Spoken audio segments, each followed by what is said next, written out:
How are you? Fine. Fine. Good sir. कल रात को नींद अच्छा आ गया? फाइल लोड का लोड तो नहीं रहा ना? नहीं, फाइल का लोड नहीं रहा सर, नींद अच्छा है। So who will start? कौन स्टार्ट करेगा फाइल लोड कैलकुलेशन अपने कमरे का? सर मैं चाहिए, उसमें क्या है? इसमें देखिए, आप ऐसा मत सोचिएगा नहीं गलती कर दी, या हमारा लर्निंग स्टेज है। मैं भी आपसे सीखूंगा, आप भी मेरे से सीखेंगे, हम सब मिलके एक दूसरे से सीखेंगे, ठीक है ना? जी सर, जी sir. Yes, please start. Who is going to first? Sir myself Shailesh Patel. Okay sir, please start. 1 minute, how I share my screen? Dr. Ajit, please start recording. Yes, sir. I have started to record. Shailesh, sir. Yes, sir. How I share my screen? Sir, bottom there is one option, right? Present now. Left to that, three dots are there, right? In the bottom. Screen setting. Present now. Present now. Third button from right side, sir. Third option from right hand side. Have you got it? Not. वही मैं सोच रहा था कि भाई देख लूं पहले, अपन देखा नहीं मैंने कहां पर. Sir, bottom there are 5 options. Shailesh ભાઈ પેલા આપણે જો અહીંયા લેફ્ટ હેન્ડ સાઈડ પેલું જે કોલ કટ કરવાનો કેમેરા માઇક ને આ બધું ચાલુ કરીએ મોબાઈલમાં છે તમે લેપટોપમાં તો એમાં તેની બાજુમાં પેલા 3 ડોટ હશે ને whiteboard change share screen નો ઓપ્શન છે નથી આવતું આમાં. ના છે સર, અપવર્ડ એરો છે એની પર ક્લિક કરો. અપવર્ડ એરો પર. આ તો તમારા ડેસ્કટોપમાં તમે લેપટોપમાં ઉપર છે ને અપવર્ડ એરો બતાડેલો હશે ત્યાં જશો ને સ્ક્રીન શેરિંગ એવું લખેલું હશે. 3 સેમિકોલનની બાજુમાં રાઈટ એરો છે અપવર્ડ, એની પર ક્લિક કરો, એમાં તમારે સ્ક્રીન હશે. નથી, એમાં બી નથી. યોર એન્ટાયર સ્ક્રીન આવે છે, એ જ કર દો. એને વિન્ડો કરો, window. No, entire screen. We can click window. entire screen. હા એ જ એન્ટાયર સ્ક્રીન વાળું છે ત્યાં ક્લિક કરો અને પછી એ જે ફાઇલ તમારે પ્રેઝન્ટ કરો ને તે ઓપન કરો તમારા લેપટોપમાં એટલે ત્યાં દેખાશે. ફાઇલ લોડ બધાને કાઢવાનું છે? नहीं, अभी शैलेश जी कर रहे हैं, वो जब खत्म कर देंगे उसके बाद नेक्स्ट जो रहेगा वो करेगा. तो शैलेश जी आप अपना पहले प्रेजेंटेशन खोल के मिनिमाइज कर लीजिए. उसके बाद ये जो शेयर का ऑप्शन है, एंटायर स्क्रीन जो है ना, योर एंटायर स्क्रीन करके फिर आपके प्रेजेंटेशन पे जाके क्लिक कर. एंटायर स्क्रीन करेंगे तो सेंटर में आपको दिखाने लगेगा कुछ. Entire screen. हाँ, तो सेंटर में एक बॉक्स दिख रहा है आपको, वो बॉक्स दिखेगा, उस पर टिक मार देना है. मिला? नहीं, entire screen share. Your entire screen आप करेंगे. हाँ, अभी चालू हुआ. आप रुकिए थोड़ा. हाँ, अभी जो आपका बॉक्स है उस पर क्लिक कर दीजिए जहां प्रेजेंटेशन रखा है ना आपका. हाँ, इस पे क्लिक कर दीजिए. यही बाहर. हाँ, इसके बॉक्स में क्लिक कर दीजिए, डबल क्लिक.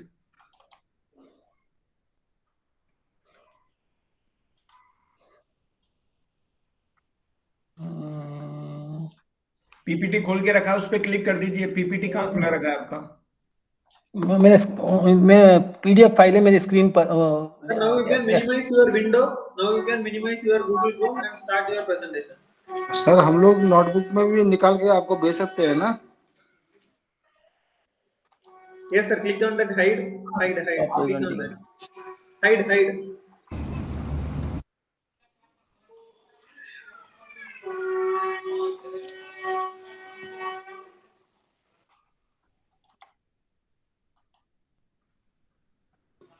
शैलेश सर, हाँ, આપણે आ गया अभी.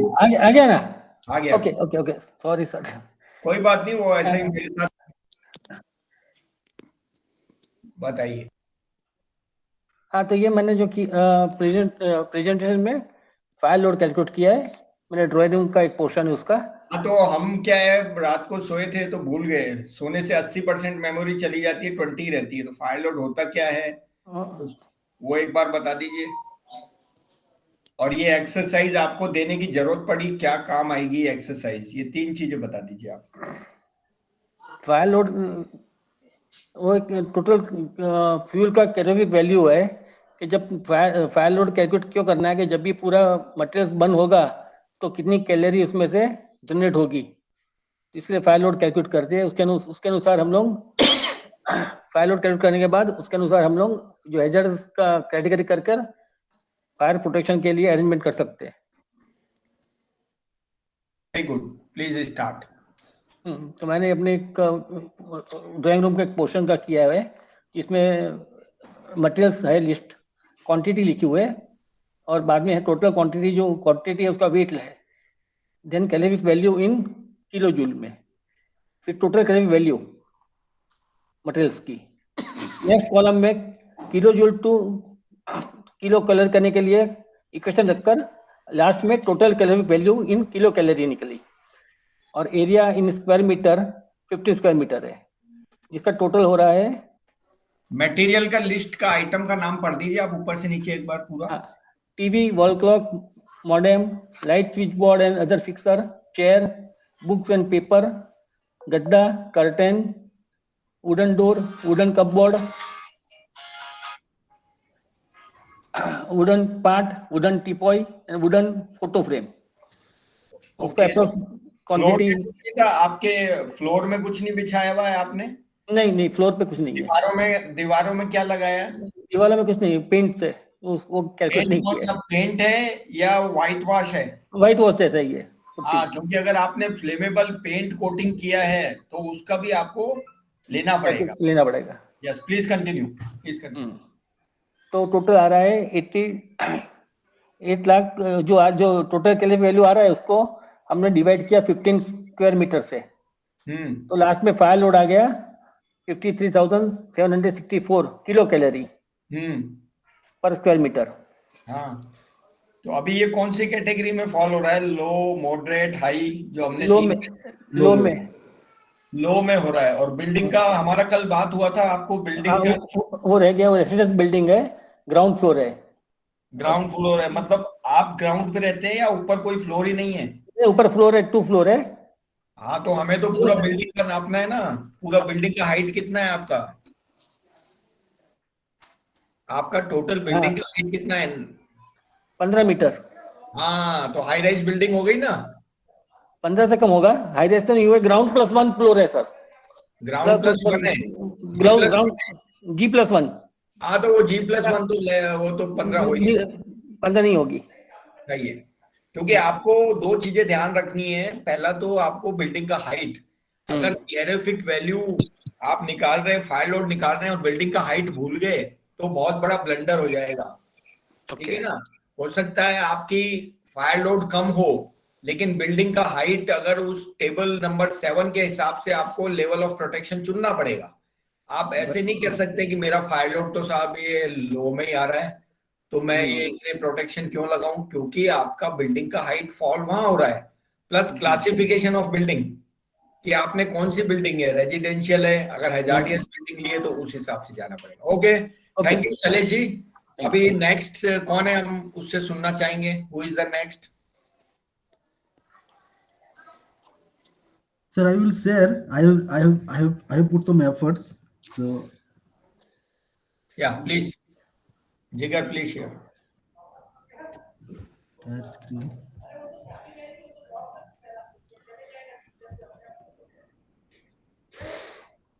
बाकी लोग रेडी रहे अपना, फटाफट, ज्यादा क्वेश्चन नहीं पूछेंगे, हम केवल देखेंगे।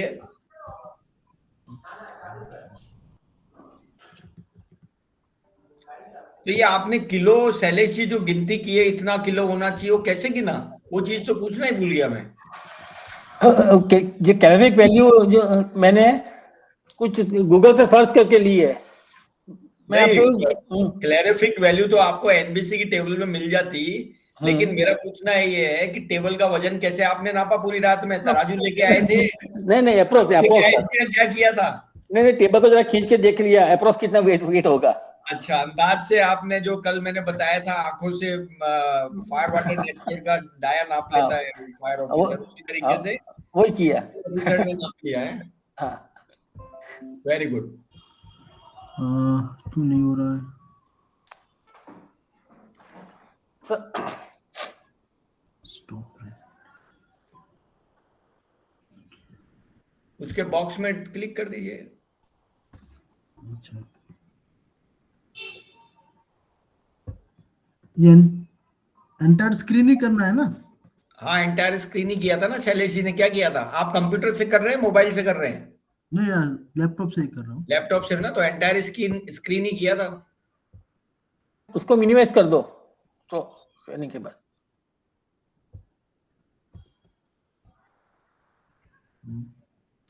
बाकी लोग अपना कैमरा ऑन कर सकते हैं अगर नेटवर्क अच्छा है तो उनके यहाँ, या वो ऐसी स्थिति में बैठे हैं कि कैमरा ऑन कर सकें तो भी।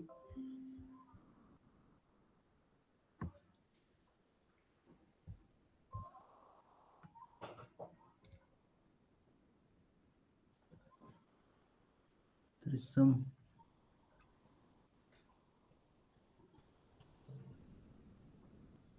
एंटायर स्क्रीन के बाद इसको विंडो को मिनिमाइज करना है ना? विंडो को मिनिमाइज कर दो। अब दिखाई दे रहा है? हाँ, दे रहा है। विजिबल है सर? हाँ, विजिबल है। इसको स्क्रीन सेवर मोड में कर दीजिए। बस ओके, बराबर છે। और अगर आप में से कोई ड्राइविंग कर रहा है तो प्रेजेंटेशन या क्लास मतलब थोड़ा ध्यान से करे। ड्राइविंग करते हुए तो नहीं कर रहा है ना कोई? सर ऑल ड्राइविंग कर रहे हैं और सब बस में ट्रैवलिंग कर रहे हैं, स्टाफ बस में मोस्टली। हाँ, आप तो नहीं चला रहे ना? बस में ट्रैवल कर रहे थे। हाँ, तो ट्रैवल में कोई दिक्कत नहीं है। आप किसी को ट्रैवल ना करा रहे हो, बस वो दिक्कत है। सर मैंने आई हैव सेग्रीगेटेड जो रूम है, जो स्टडी ड्राइंग रूम है, हाँ, उसमें टोटल उसकी जो लेंथ विड्थ किया है 15-12 मीटर फीट्स है। हाँ, टोटल नंबर ऑफ मटेरियल जो ड्राइंग रूम में जो है उसमें soft wood made study table है, सोफा सेट है, हाँ, 2 चेयर है सोफा सेट की, एक टेलीविजन सेट है, टेबल है, marble table, marble made small temple है, ड्राइंग रूम के 2 डोर है, एक टेरेस का है। जो एलपीजी सिलेंडर तो नहीं है ना? कई लोग एलपीजी सिलेंडर भी रख देते हैं, एक एडिशनल सिलेंडर कहीं। नहीं, वो नहीं है, ड्राइंग रूम में नहीं है। जो हाँ, जहां से जो आप जो होमवर्क है उसमें नहीं है। ओनली ठीक है। सिलेंडर तो अभी वो पीएनजी लाइन हो गई है, तो cylinder is now okay, absolute. Then it's a good. हाँ, तो I have just segregated the list of the material which is available in room, and total height of the जो बिल्ली सेल्फ जो bungalow है, तो लेस देन 10 मीटर की height है। First floor पर ये ड्राइंग रूम है।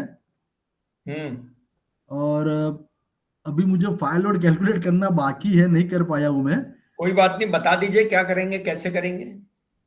सर जो मटेरियल्स है उसका सबकी में जो कैलोरीफिक वैल्यू है इक्विवेलेंट टू वुड में काउंट करूंगा। नहीं, वुड में क्यों लेंगे? सारा वुड ही है क्या आपका? नहीं, सारा means most of things would में है, भाई, आपने लेकिन सोफा लिया तो सोफा क्या पूरा लकड़ी का ही बना हुआ है? उसपे रैगजिन का कवर नहीं है? हाँ, रेक्सिन है बीच में। तो वो आपका अलग कैटेगरी में जाएगा। ओके। क्योंकि आपने तो सोफा लकड़ी गिन दिया। लकड़ी के अंदर, सोफे के अंदर आपका फोम भी होगा। फोम मैट्रेसेस की डेंसिटी होगी। कितनी डेंसिटी का आपका फोम का मैट्रेसेस है सोफे पे बैठते हैं जो?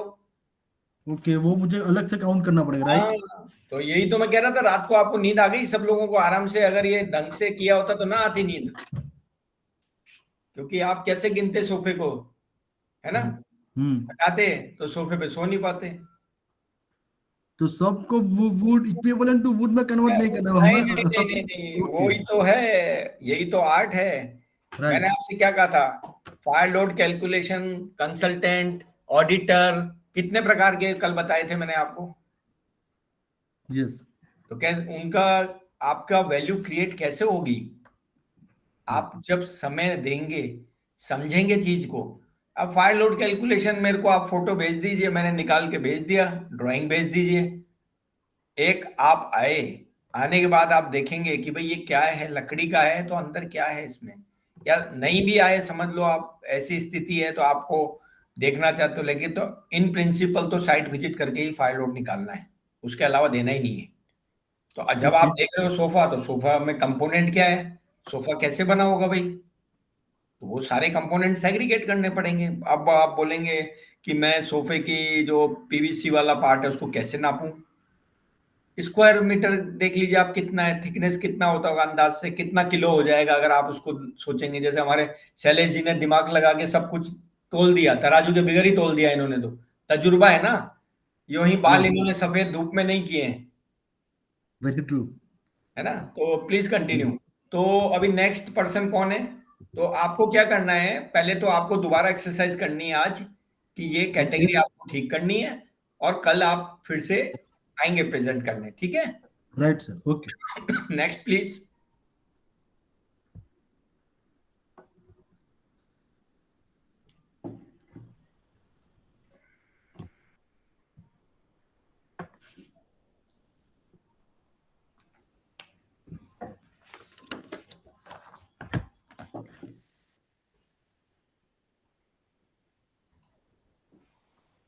सबका बाकी बाकी होगा उनका। मुझे लगता है कि अगर नहीं रात को किया है तो समय ना लें, आज रात को फिर थोड़ा जग के बना लें। है बाकी कोई देने वाला है प्रेजेंटेशन अभी? सचिन आप देने वाले हैं क्या अभी? कल मैं श्योर दे दूंगा सर, निश्चित भट्ट बोल रहा हूँ। हाँ, तो जो भी है नहीं है तो आप क्लियर बोल दीजिए ताकि सब लोगों का समय ना जाए, क्योंकि मैं भी अभी दौड़ दौड़ के ऑफिस से भाग के आया हूं ताकि मैं 7 बजे आपके साथ बैठ सकूं, लेट ना हो सेशन में, ठीक है। तो नेक्स्ट मेरे ख्याल में अभी कोई नहीं है प्रेजेंटेशन देने के लिए। No sir, go ahead, next day. Go ahead sir, go ahead. Okay, तो अभी मुझे अब देखना पड़ेगा स्क्रीन शेयर करना, जो आपके साथ दिक्कत आ रही थी ना, अब वो मुझे आएगी।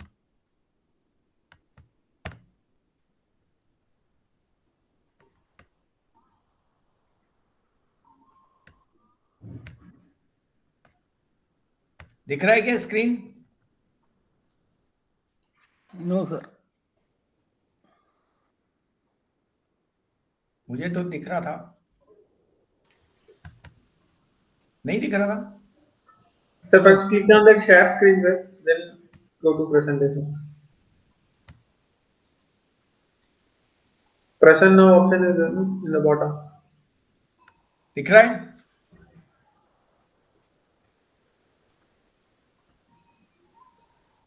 No sir, we are unable to see.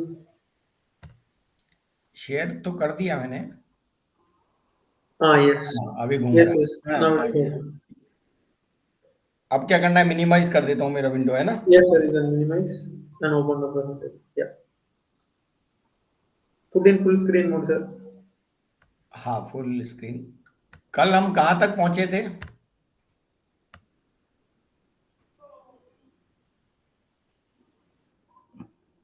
You can click on that hide also. Hide option is in the bottom. Yes, perfect.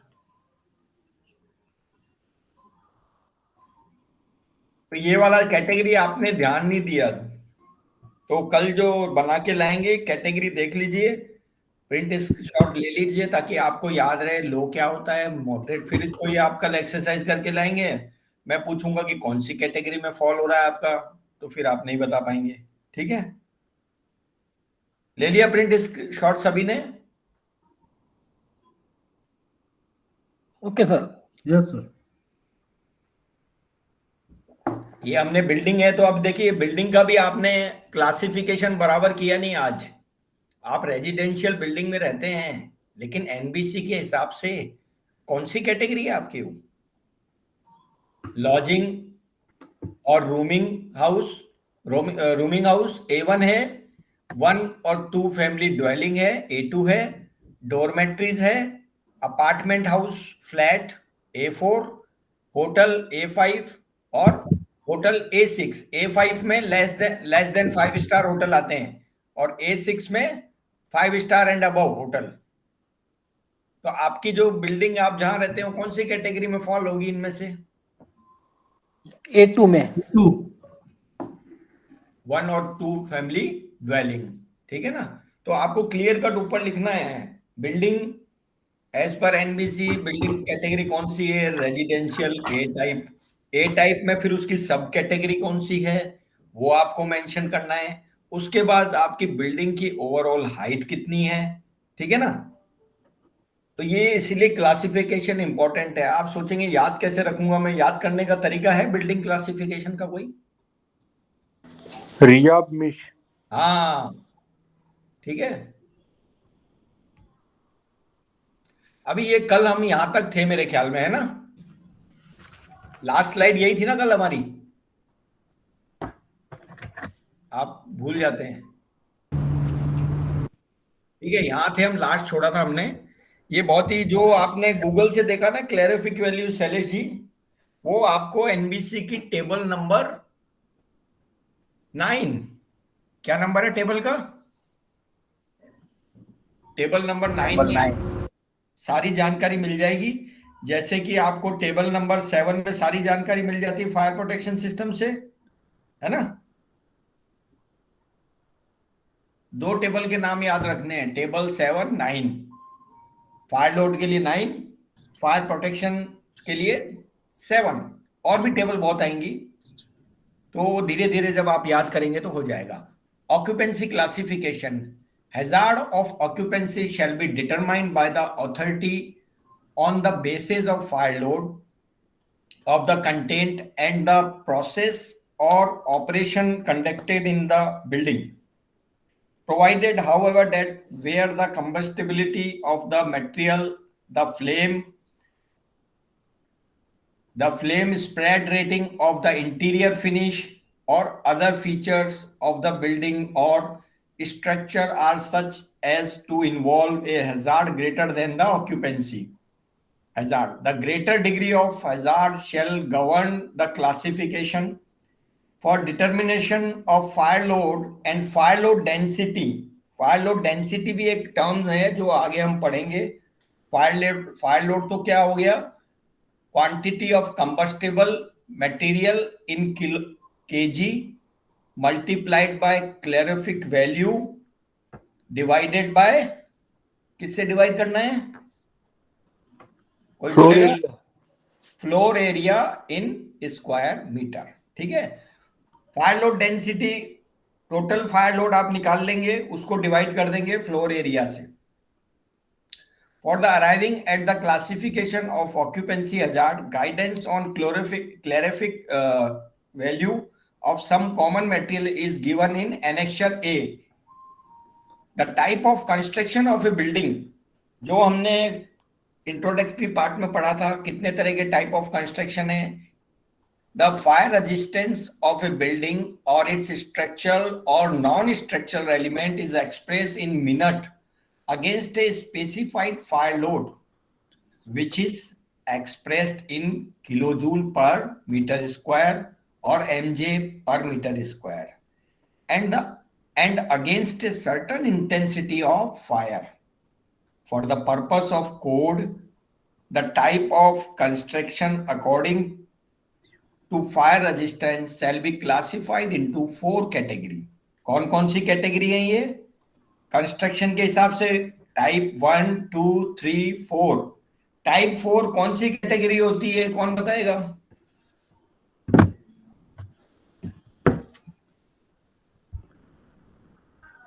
Who can explain what are the type of building as per the fire resistance rating? What is The type of building is fire resistance of 1 hour. 1 hour? Type 1 hour? Is it correct? Sir, type 1 is 4 hour. Type 4 is Okay.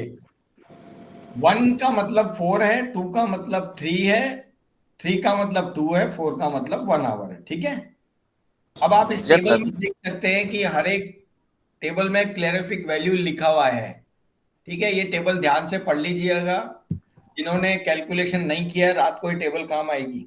Table वो वाली नहीं, लकड़ी की table नहीं, ये soft copy वाली table. ठीक है, अभी फायर जोन क्लासिफिकेशन के बारे में, number and designated of fire zone, जो अपना हमने बताया था टाउन प्लानिंग डिपार्टमेंट है, अर्बन डेवलपमेंट अथॉरिटी है, वो पूरे टाउन का प्लानिंग करती है, उस हिसाब से किस तरह की बिल्डिंग कौन से एरिया में आएगी।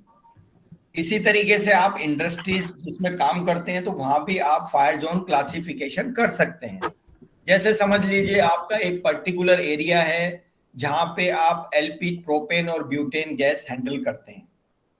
दूसरा एरिया है जहां पे फ्लेमेबल लिक्विड, पेट्रोलियम लिक्विड है, जहां क्लास ए बी सी और अनक्लासिफाइड आप हैंडल करते हैं। ठीक है।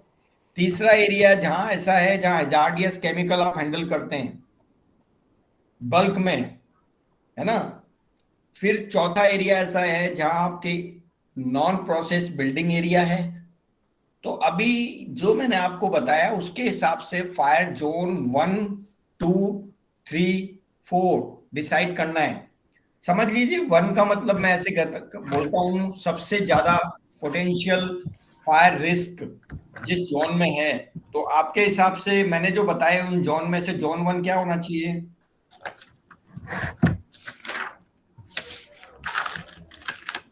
जोन 1 कौन सा होगा? जहां प्रोपेन ब्यूटेन हैंडल होती है, या जहां petroleum chemical class A B C and unclassified handle होते हैं, या हैजार्डियस केमिकल हैंडल होते हैं, या जो नॉन प्रोसेस इंडस्ट्रियल बिल्डिंग है। इनको आपको जोन क्लासिफाई करना है तो कैसे करेंगे, कौन बता सकता है? फायर जोन 1, 1, 2, 3 और 4। मेरा क्वेश्चन समझे आप? मैंने क्या कहा, मेरी बात समझ पा रहे हैं? मैंने एक एग्जांपल दिया, अलग अलग लोकेशन, एक ही जगह ये अलग अलग प्रोसेस चल रहे हैं जो मैंने आपको बताए, इनको फायर जोन में क्लासिफाई करना है।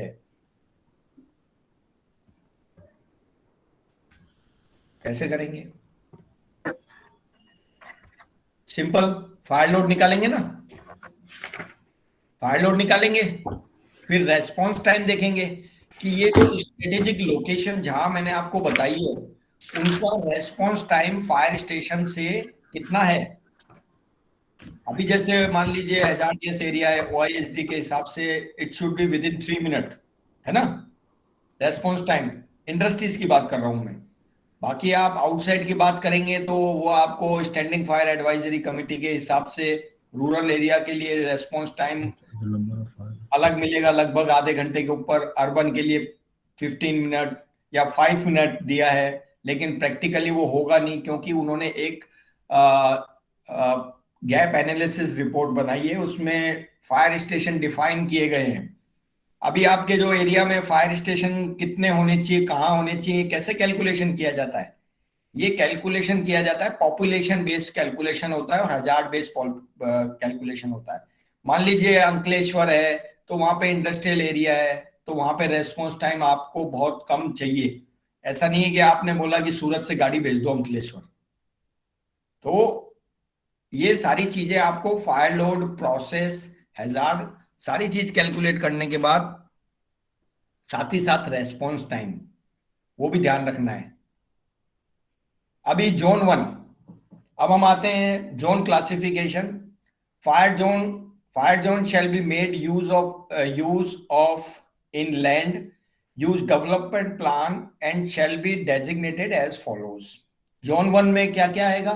This shall comprises area having residential building group A, educational building group B, institutional building group C, assembly building group D, small business subdivision E1, mercantile group F building, area which are under development for such occupancies। तो आपको ये सारी चीजें देखने को मिलेगी जहां एक साथ, तो वो जोन 1 होगा। जोन 2 क्या होगा? Zone 2, this shall be comprise business subdivision E2 to E5, industrial building G1, G2 except high hazard industrial building subdivision G3, और area which are under development for such occupancies.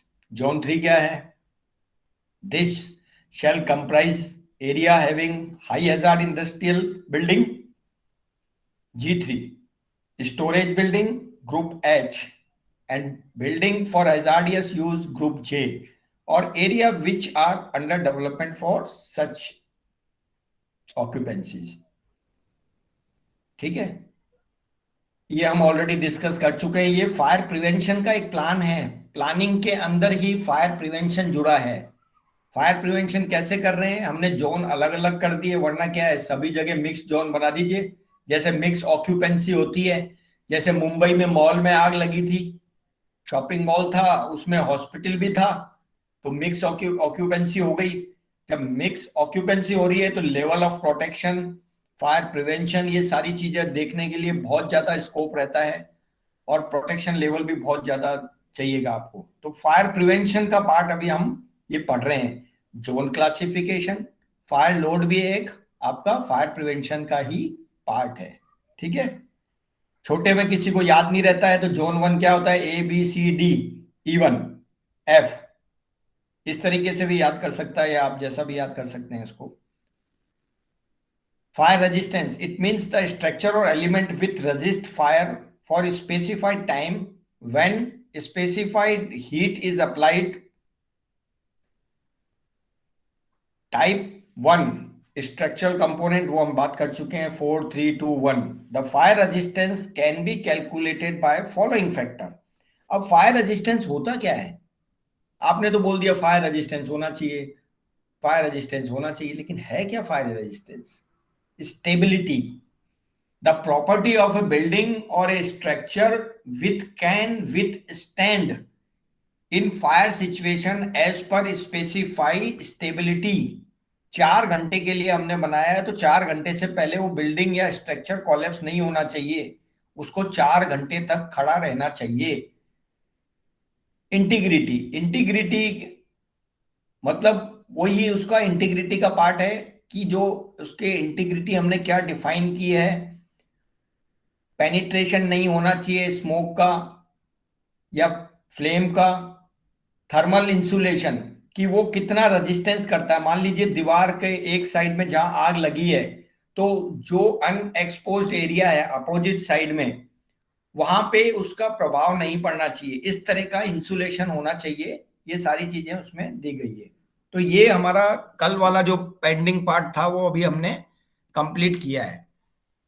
तो यहां तक अगर आपको किसी को कुछ पूछना है तो आप पूछ सकते हैं। पूछना है किसी को? सर वो फायर जोन है, जोन 1 2 एंड 3 है ना, 3 जोन है।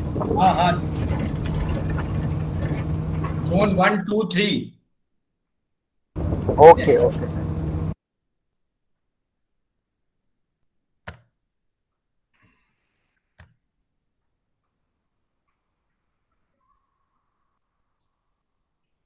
शेयरिंग चालू हुआ क्या?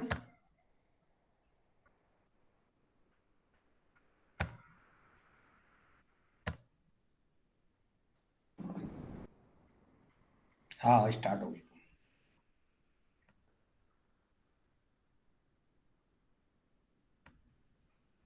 स्लाइड विजिबल है?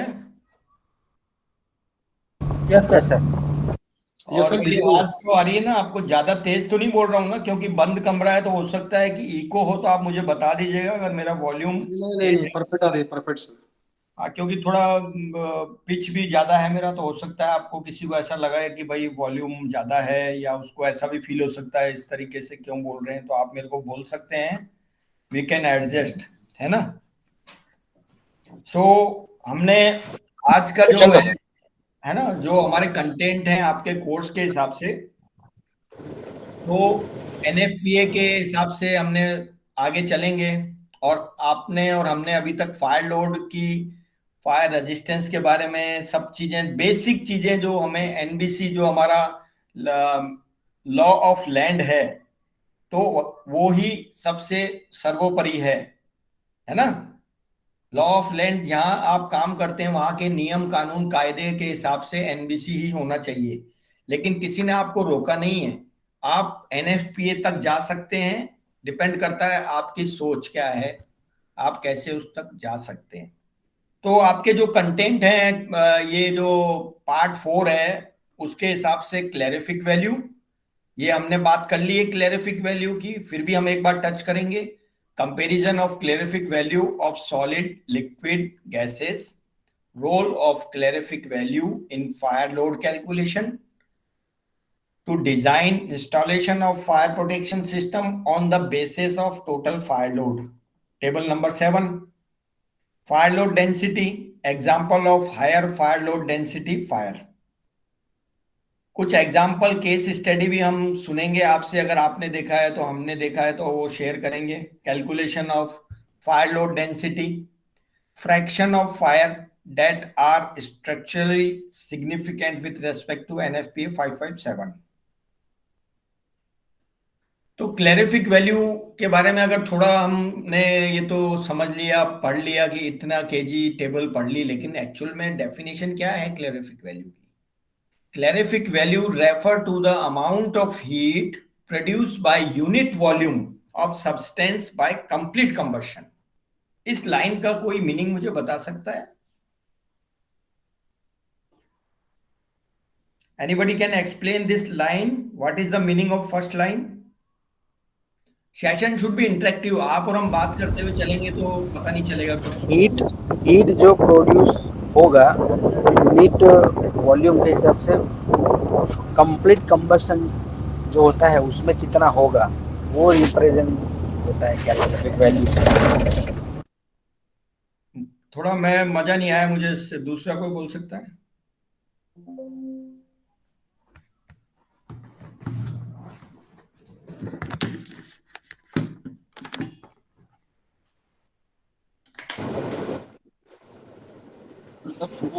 Anybody can explain? Yes, sir. हाँ बोलिए, नाम बताइए अपना, क्योंकि मैं आपको देख नहीं पा रहा हूँ. नाम बोलते रहेंगे तो याद रहेगा कौन कितना एक्टिव है. एक्टिव रहने के भी मार्क्स रहेंगे आपके लास्ट में कि क्लास में कौन कितना अटेंटिव रहा. Doctor Ajit is recording all this thing. Who is active, who is interactive, and who is reactive? Okay, please continue. Sir, food और फ्यूल का कंप्लीट कंबशन होने पे जो हीट एनर्जी रिलीज होगा at a constant pressure and normal condition, जिसे हम calorific value बोलते हैं. और कोई बोलना चाहेगा? देखिए लाइन को ढंग से पढ़िए, आप ढंग से नहीं पढ़ रहे हैं. Calorific value refer to the amount of heat produced by unit volume. मतलब 1 क्यूबिक मीटर जो है वो वॉल्यूम सब्सटेंस है, मान लीजिए कोई, वो 1 यूनिट वॉल्यूम, उसका जो यूनिट वॉल्यूम पूरा जल गया, 1 क्यूबिक मीटर का मान लीजिए कोई जलने वाला पदार्थ है, ठीक है, वो पूरा जब जल जाएगा उससे हीट जो प्रोड्यूस होगी कंबशन के थ्रू, वो आपकी क्लैरिफिक वैल्यू है. ठीक है ना? Calorific value is the amount of heat energy present in food और फ्यूल और which is determined by the complete combustion of specific quantity at constant pressure and normal condition. It is also called calorific calorific power. जैसे आपने एक simple भाषा में अगर मैं समझाना चाहूं, कोई आदमी बोलते होंगे आप, ये खाना तो बहुत खाता है लेकिन इसके शरीर को लगता नहीं है. सुना है ना आपने डायलॉग? ये डायलॉग सुना है ना? Yes sir. कोई आदमी खाना खाता है बहुत कम लेकिन बॉडी बहुत अच्छी बनती है उसकी. तो डिपेंड क्या करता है उसका बॉडी का मैकेनिज्म, जो मेटाबॉलिज्म रिएक्शन कर रहा है अंदर, कंबशन है ना आपका, आपके स्टोमक, आपकी बॉडी में इंटरनल कंबशन इंजन है. मेटाबॉलिज्म रिएक्शन जितना तेज होगा, खाना जितना जल्दी पचेगा, रेजिडुअल उसमें कम निकलेगा, है ना, एनर्जी जनरेट होगी उसी लेवल पे. और एक आदमी का वो मेटाबॉलिज्म बहुत स्लो है. जैसे आपको अगर आप टेबल पढ़ेंगे तो आपको बोला जाएगा शाकाहारी जो जो भोजन है वो कितने घंटे तक आपके पेट में रहता है, डाइजेस्ट होने में कितनी देर लगता है, तो वो कंबशन टाइम दिया है. वो कंबशन टाइम आपने रात को खा के सोए यार 8 घंटे तक तो ऐसे ही रहता है, तो सुबह लो एनर्जी में रहेगा आदमी. और एक आदमी जो है रात को खा के सो रहा है, उसका ड्यूरेशन कम है तो उसका एनर्जी लेवल हाई रहेगा. तो क्लैरिफिक वैल्यू भी उसी तरीके से है, डिपेंड करती है किस तरह का पदार्थ है, किस तरह की परिस्थिति है और कहाँ कितना एक्सपोज हो रहा है वो, है ना. Water vapor is generated in the combustion process and the heat should be recovered by using certain techniques. मतलब इसमें एक हीट लॉस भी बहुत इंपॉर्टेंट है. अगर वो कोई मटेरियल जल रहा है और हीट लॉस ज्यादा है तो भी क्लैरिफिक वैल्यू में डिफरेंस आएगा। हीट लॉस कम है तो क्लैरिफिक वैल्यू ज्यादा निकलेगी, है ना। If the heat content in the water vapour could be recovered then it has high calorific value. If heat content in the water vapor could not be recovered when it is low calorific value। ये क्या कहना चाह रहे हैं, जब water vapour generate किया जा रहा है उसमें से आपने हीट को रिकवर कर लिया। जैसे सिंपल एग्जांपल, बॉयलर देखे हैं आपने, स्टीम बनाते हैं जो, बॉयलर देखा है किसी ने? किसी ने नहीं देखा? बॉयलर स्टीम कैसे बनती है इंडस्ट्रीज में, नहीं देखा? चलिए कोई बात नहीं। हाँ देखा है sir.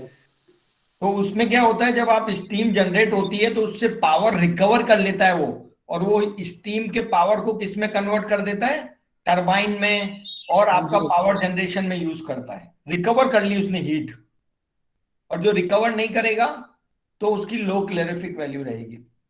The efficiency of fuel mainly depend on calorific value. Fuel की इफिशियंसी मैंने आपको पहले बता दिया, एग्जाम्पल अपने शरीर का दिया मैंने, कि खाना अगर आप खा रहे हैं वो उसकी क्लैरिफिक वैल्यू डिपेंड किस पे, जो क्या चीज खा रहे हैं उस पर डिपेंड करता है ना। The efficiency of fuel, fuel की इफिशियंसी किस पे डिपेंड करती है, क्लैरिफिक वैल्यू।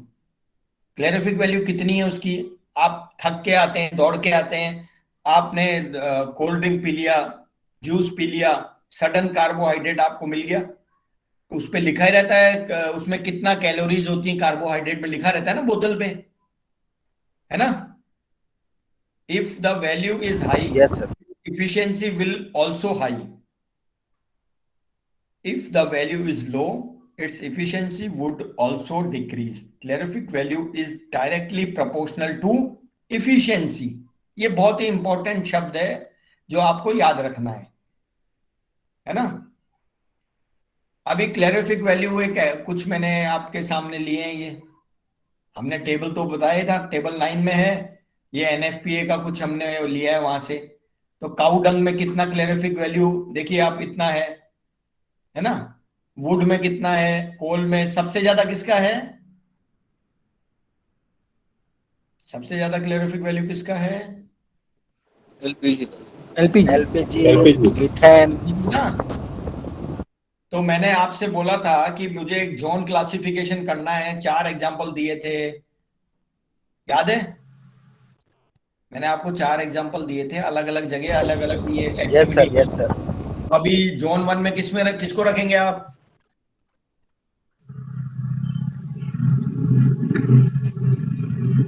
जोन 1 में एलपीजी आएगा, क्योंकि हाई हजार्ड वही हुआ ना भाई। क्लैरिफिक वैल्यू सबसे ज्यादा किसकी है, एलपीजी की सर, वो इसलिए है ना। जोन 2 में किसको रखेंगे इसमें से?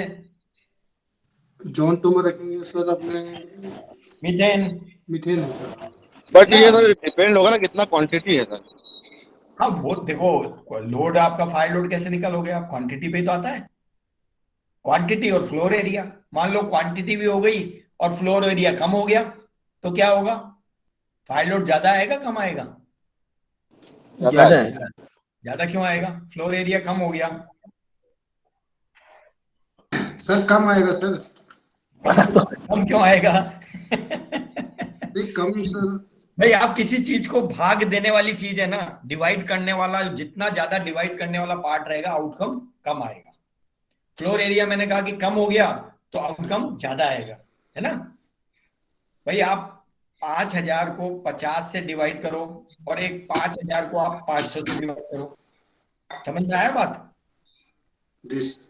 है ना। तो नाउ मेरे ख्याल में जो हम बात कर रहे थे अभी समझ में आ रहा है ना सबको, table, calorific value, fire load, zone, है ना। अब जोन ऐसा नहीं है, जोन मैंने आपको बताया था रेस्पॉन्स टाइम के हिसाब से भी आप उसको कर सकते हैं। आपने बोला मैंने तो इसका फायर लोड ले लिया, क्लैरिफिक वैल्यू ले ली, प्रोसेस ले लिया, कितना हजार्ड है, रेस्पॉन्स टाइम मैंने नहीं लिया, तो वो फिर एक गलत डायरेक्शन में आप चले जाएंगे। तो आपको रेस्पॉन्स टाइम भी देखना पड़ेगा, इमरजेंसी फायर सर्विसेज कितनी दूरी पे है, कितने समय में किस एरिया में कहाँ पहुंचेगी। अब फिर आपको जोन मार्क करना पड़ेगा, जितने भी जोन क्लासिफिकेशन कर रहे हैं एक मैप में उसको आपको मैप कर लेना है ना। Role of CV in fire load and. Sir वो जोन क्लासिफिकेशन है, वो तो बिल्डिंग की कैटेगरी के हिसाब से नहीं है, जोन 1, 2, 3 वाला। नहीं, मैंने दो चीजें आपको बताया। पहला जोन कैटेगरी तो आपकी जो सिविल जो टाउन प्लानिंग है उसकी बात अलग है, उन्होंने जो कर दिया। अब आपका इंडस्ट्रियल सेटअप है, मान लीजिए इंडस्ट्रियल सेटअप में भी 3-4 तरह के प्रोसेस, 3-4 तरह के बिजनेस चलते हैं, तो वहां जोन क्लासिफिकेशन करने के लिए आपको ये चीजें सारी देखनी पड़ेगी ना। जैसे मैंने आपको एक एग्जांपल बताया, एक जगह एलपीजी हैंडलिंग होती है, एक जगह एक ही प्रेमाइसेस में 3 तरह के काम होते हैं, है ना।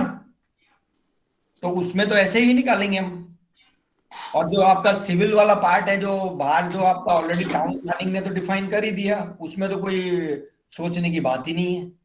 ये आपका इंडस्ट्रियल सेटअप के लिए थोड़ा सोचना है, या आपका नहीं, उसमें इंडस्ट्री में जो करते हैं हजारिया एरिया क्लासिफिकेशन, उसमें जोन 0, जोन 1 और जोन 2 करते हैं। नहीं, वो आप कंफ्यूज हो रहे हैं। वो हमने कल भी बात किया था, वो जोन 0, 1, 2 है installation of electrical equipment in hazardous area, वो अलग ही कहानी है, उससे आप कंफ्यूज मत होइए। जोन क्लासिफिकेशन इलेक्ट्रिकल इक्विपमेंट लगाने के लिए हैजार्डियस एरिया में जो जोन 0, 1, 2 वो अलग चीज है, फायर जोन अलग चीज है, दोनों अलग है, ठीक है, कंफ्यूज मत हाँ होइए। सर, ये तो 1, 2, 3, 4 वाला है वो जोन का, उसमें वो डिटेल कौन सा उसमें आएगा, मतलब बेस कौन सा उसमें मिलेगा अगर हमको रिफर करना है तो?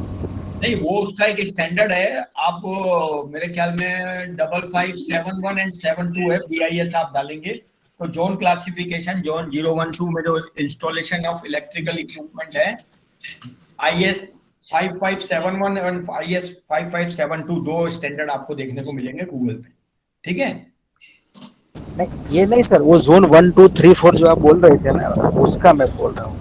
हाँ, वो फायर जोन मैंने आपको बताया ना, जहाँ LPG हैंडलिंग हो रही है। हाँ, ओके। तो वो आपने सबसे ज्यादा ओके, LPG की हो गई, क्वांटिटी देख लिया आपने, मोर एरिया देख लिया। ऐसे ही जहाँ आपका जो flammable liquid class A, B, C handle हो रहे हैं, टोटल उनका क्या क्लैरिफिक है ना, वॉल्यूम कितना है, तो उस हिसाब से आप इनको डिवाइड करके निकाल सकते हैं। सबसे हायर कैपेसिटी जो हायर एंड पे आ रहा है वो जोन 1 होगा। उसके साथ में ही रेस्पॉन्स टाइम भी कंपेयर करना बहुत जरूरी है। हो सकता है LPG जोन 1 में आ रही है, लेकिन आपका रेस्पॉन्स टाइम ज्यादा हो वहां LPG हैंडलिंग एरिया में जाने में, आप 10 मिनट में पहुंच रहे हो वहां, तो कोई फायदा नहीं है, वो जोन 1 में नहीं आएगी। फिर वो रेस्पॉन्स टाइम भी आपको कैलकुलेट करना पड़ेगा उस चीज के लिए, ठीक है ना। तो अभी हम चलते हैं। The manufacturing process industry uses the following material, calculate the fire load by using following data. Material क्या है आपका, पेपर वुड, क्वांटिटी दे दिया है, स्क्वायर मीटर दे दिया है, क्लेरिफिक वैल्यू दे दिया है। अब मेरे लिए कौन पढ़ के बताएगा ये कैलकुलेशन, बताइए कौन बोलेगा इसको पूरे को। Okay. The manufacturing process industry uses the following material.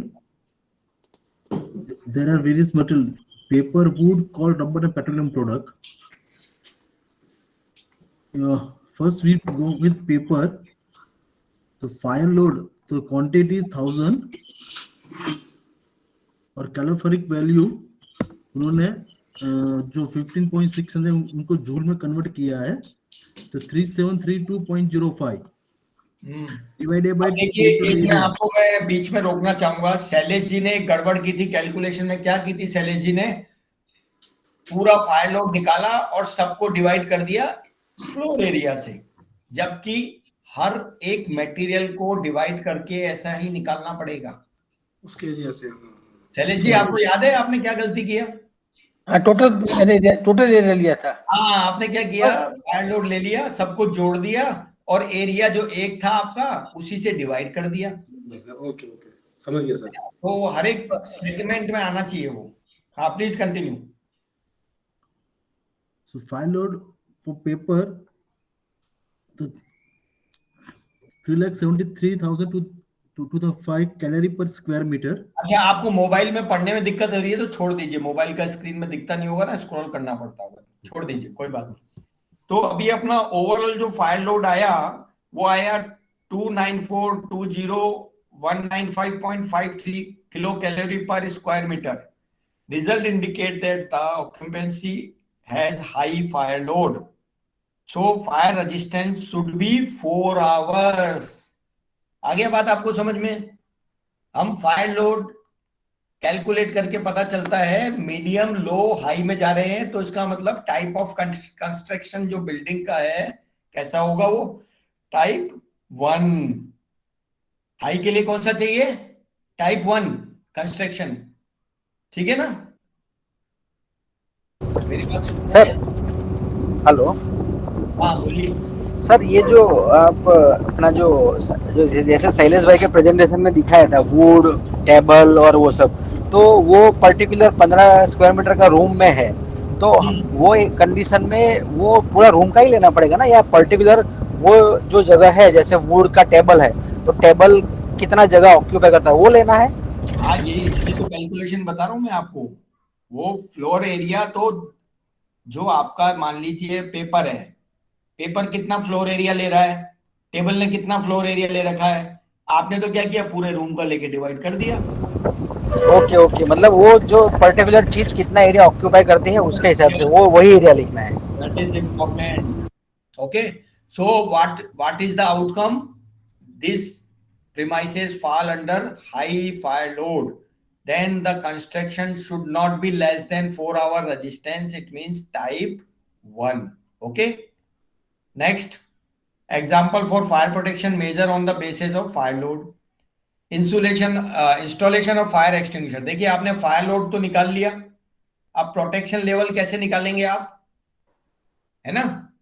आपको तो चाहिएगा ना वहां कि फिक्स्ड फायर फाइटिंग सिस्टम चाहिए मेरे को, पोर्टेबल चाहिए, या एक्सटिंग्विशर ही चाहिए मान लीजिए आपको। आपके घर में क्या है, एक्सटिंग्विशर है क्या? आप जितने भी पार्टिसिपेंट हैं आपके घर में एक्सटिंग्विशर है? Yes sir. है ना? तो एक्सटिंग्विशर है तो कितने होने चाहिए? आपकी बिल्डिंग या आपका प्रीमाइसेस कौन सी कैटेगरी में फॉल होता है? लाइट हजार्ड में, है ना? समझ लीजिए एक एग्जांपल आपके सामने चल दिखा रहे हैं हम, इसका डायमेंशन दिया हुआ है, ठीक है? टोटल डायमेंशन कैलकुलेट कर लिया। टाइप ऑफ हैजार्ड आपने ए क्लास फायर कंसीडर किया है उस बिल्डिंग में या उस प्रीमाइसेस में। जलने वाला पदार्थ ए क्लास ही है आपके पास, कोई फ्लेमेबल लिक्विड नहीं है, कोई फ्लेमेबल एक्सप्लोजिव गैस नहीं है, है ना? तो ए क्लास आपने ले लिया एज पर 2190।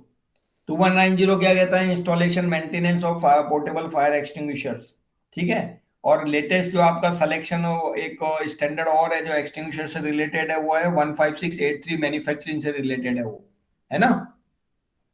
15683 पढ़ा है ना? 15683। हाँ, तो ये अभी देख लीजिए इसमें लिखा है light hazard, so 9 litre water expelling extinguisher for every 600 square metre चाहिए आपको। 600 स्क्वायर मीटर पे, सॉरी 600 स्क्वायर, हाँ 600 स्क्वायर मीटर पे आपको एक एक्सटिंग्विशर होना चाहिए। आपका एरिया कितना निकाला आपने? 35,280 स्क्वायर मीटर। दिख रहा है मेरा कर्सर? आपने एरिया कैलकुलेट किया ना, कितना आया? 35,280 दिख रहा है? 35,280। Yes sir. आपको बता दिया टेबल ने, टेबल में लिखा हुआ है 2190 में 600 स्क्वायर मीटर पे एक होना चाहिए। तो 35,280 को डिवाइड कर दिया आपने 600 से, कितने एक्सटिंग्विशर आएंगे वहां पे? 59। 59 लिखा है। तो 59 एक्सटिंग्विशर चाहिए आपको लगाने के लिए। अब लगाने के लिए 59 चाहिए, स्पेयर भी होना चाहिए 20%, है ना? तो लगभग 60 का 12% कितना, 20% कितना हो गया? 12। तो 72 एक्सटिंग्विशर खरीदने हैं आपको, ठीक है? अभी determine the number of fire extinguisher required to give adequate fire protection for a given property. Petroleum risk ले लिया मान लीजिए आपने, कोई ऐसा एरिया है जहां पेट्रोल स्टोरेज करते हो आप, डीजल करते हो, है ना? तो वो कौन सी कैटेगरी में आएगा? हाई हैजार्ड में। उसका टोटल एरिया आपने निकाल लिया, एरिया कितना है? 45,000 स्क्वायर मीटर, है ना? 45,000 square metre area. Yes sir. अब टाइप ऑफ एक्सटिंग्विशर आपको कौन सा चाहिएगा यहाँ? क्लास बी, क्लास बी, है ना? 2190 क्या बोलता है इसके बारे में? फोम का होना चाहिए 9 लीटर का या 5 केजी। आजकल तो 5 नहीं होते हैं, आजकल 6 और 9 होते हैं ना, 15683 के हिसाब से। है ना? तो अभी आपने क्या किया, एक्सटिंग्विशर पर compartment shall be install, 600 square metre आया, 45,000 को डिवाइड कर दिया 600 से, कितना आ गया? 75। तो आपको अभी समझ में आया कि वही जगह है, अगर लाइट हैजार्ड में है तो आपकी रिक्वायरमेंट है 60 और ए टाइप का रिक्वायरमेंट है, तो कौन सा एक्सटिंग्विशर यूज करेंगे जनरली आजकल? यूनिवर्सल एक्सटिंग्विशर यूज करते हैं, एबीसी, मोनो अमोनियम फास्फेट। अब मोनो अमोनियम फास्फेट में भी क्या है, उसका percentage of mono ammonium phosphate आता है 50%, 40%, 90%। तो आपका ऊपर वाला जो एग्जाम्पल नंबर 1 है उसमें लाइट हैजार्ड है तो आप 40 और 50% एमएपी पे जा सकते हैं, लेकिन नीचे वाला जो है हाई हैजार्ड है उस पे आपको 90% एमएपी पे जाना पड़ेगा। अब 50, 40 और 90% एमएपी का मतलब क्या है? उसका फायर को एक्सटिंग्विश करने का कैपेसिटी, टाइम, इफेक्टिवनेस, ये सारी उस पर डिपेंड करती है। सबसे बड़ा है कॉस्ट। अगर यूएल लिस्टेड पाउडर आप लेते हैं 90% एमएपी, उसका कीमत अलग होगा। एक आईएस पाउडर लेते हैं उसका कीमत 10 रुपए किलो से लेके 60 रुपए किलो तक होता है। यूएल होता है 200 के ऊपर जाता है वो। अब आदमी सोचता है एक्सटिंग्विशर भराना है मेरे को, बोले कितने में भरेगा? बोले साहब भर दूंगा मैं तो 500 में। दूसरा बोलेगा मैं तो 1500 लूंगा। तो आप बोलेंगे तू क्या इसमें सोना चांदी भरने वाला है क्या? ये तो 500 में भर रहा है। वो सोना चांदी नहीं भर रहा, आपने उसको बताया नहीं कि क्या भरना है। अगर आपने पहले लिखा होता 90% एमएपी तो उसका कीमत ऐसा आता। आपने लिखा मेरे को तो as per IS sodium bicarbonate powder भर दो भाई, 10 रुपए किलो से चालू होता है, 60, 70, 80, 90, 100 ऐसे आता है। तो आपको 5 किलो में कितना फर्क पड़ जाएगा? बहुत बड़ा फर्क पड़ेगा। तो ये आपको जानकारी होना बहुत जरूरी है। Next, calorific value of common material and typical value of fire load density as per NBC 2016। ये देखिए टेबल, वहां आपको अच्छे से नहीं दिख रही थी, यहां बढ़िया टेबल दिख रही होगी आपको। टेबल 25 कैलोरीफिक वैल्यू है ना, और नीचे आप देखेंगे तो typical value for fire load density, ये नीचे वाला टेबल वाला पार्ट है। फायर लोड डेंसिटी भी है यहाँ, है ना। तो ये टेबल आपके लिए, फायर लोड डेंसिटी क्या होता है? Fire load divided by floor area, है ना।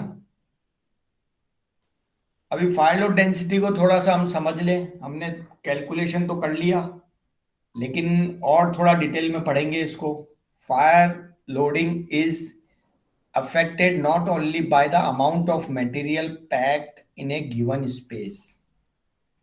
फायर लोडिंग केवल उस मटेरियल पे ही डिपेंड नहीं करता है जो कि आपको पर्टिकुलर एरिया में रखा गया है, but also by the combustibility of a given material, कि वो कितना कंबस्टेबल है।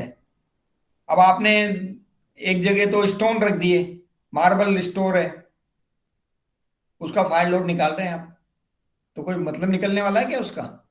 वो कंबस्टेबल है, नॉन कंबस्टेबल है? पत्थर में आग लगती है क्या? Non combustible. हाँ, तो बोलोगे हमको तो बोला सारे मटेरियल का निकालना है, आपने पत्थर भी निकाल दिया, और फिर आप टेबल में ढूंढने जाओगे पत्थर का क्लोरीफिक वैल्यू कितना है, मिलेगा? नहीं देखिए, है ना। तो ये भी ध्यान रखना है। But also by the combustibility of a given material, for example cellulose and plastic material are some of the biggest contributor of fire load density. ये कुछ इस तरह के केमिकल मटेरियल हैं जो कि बहुत ज्यादा ड्रास्टिकली फायर लोड इंक्रीज कर देते हैं। It is important to know the fire load density because it affect the growth rate of fire. ये क्या चीज होता है? ग्रोथ रेट ऑफ फायर क्या होता है? ऐसा कहा जाता है आग के the first 5 minute of any fire will dictate coming 5 hours। क्या मतलब हुआ इस कोट का? आपने पहले 5 मिनट में क्या एक्शन किया आग से लड़ने के लिए, क्या काम किया या कैसे काम किया, वो बताएगा आने वाले 5 घंटे कैसे होंगे। आपके कष्ट में 5 घंटे चाहिए या आपको आराम के 5 घंटे चाहिए आने वाले, वो पहला 5 मिनट बताएगा। कैसे बताएगा वो, बता सकते हैं आप? How first minute can define और डिक्टेट द कमिंग 5 आवर? कोई बोल सकता है इसके ऊपर?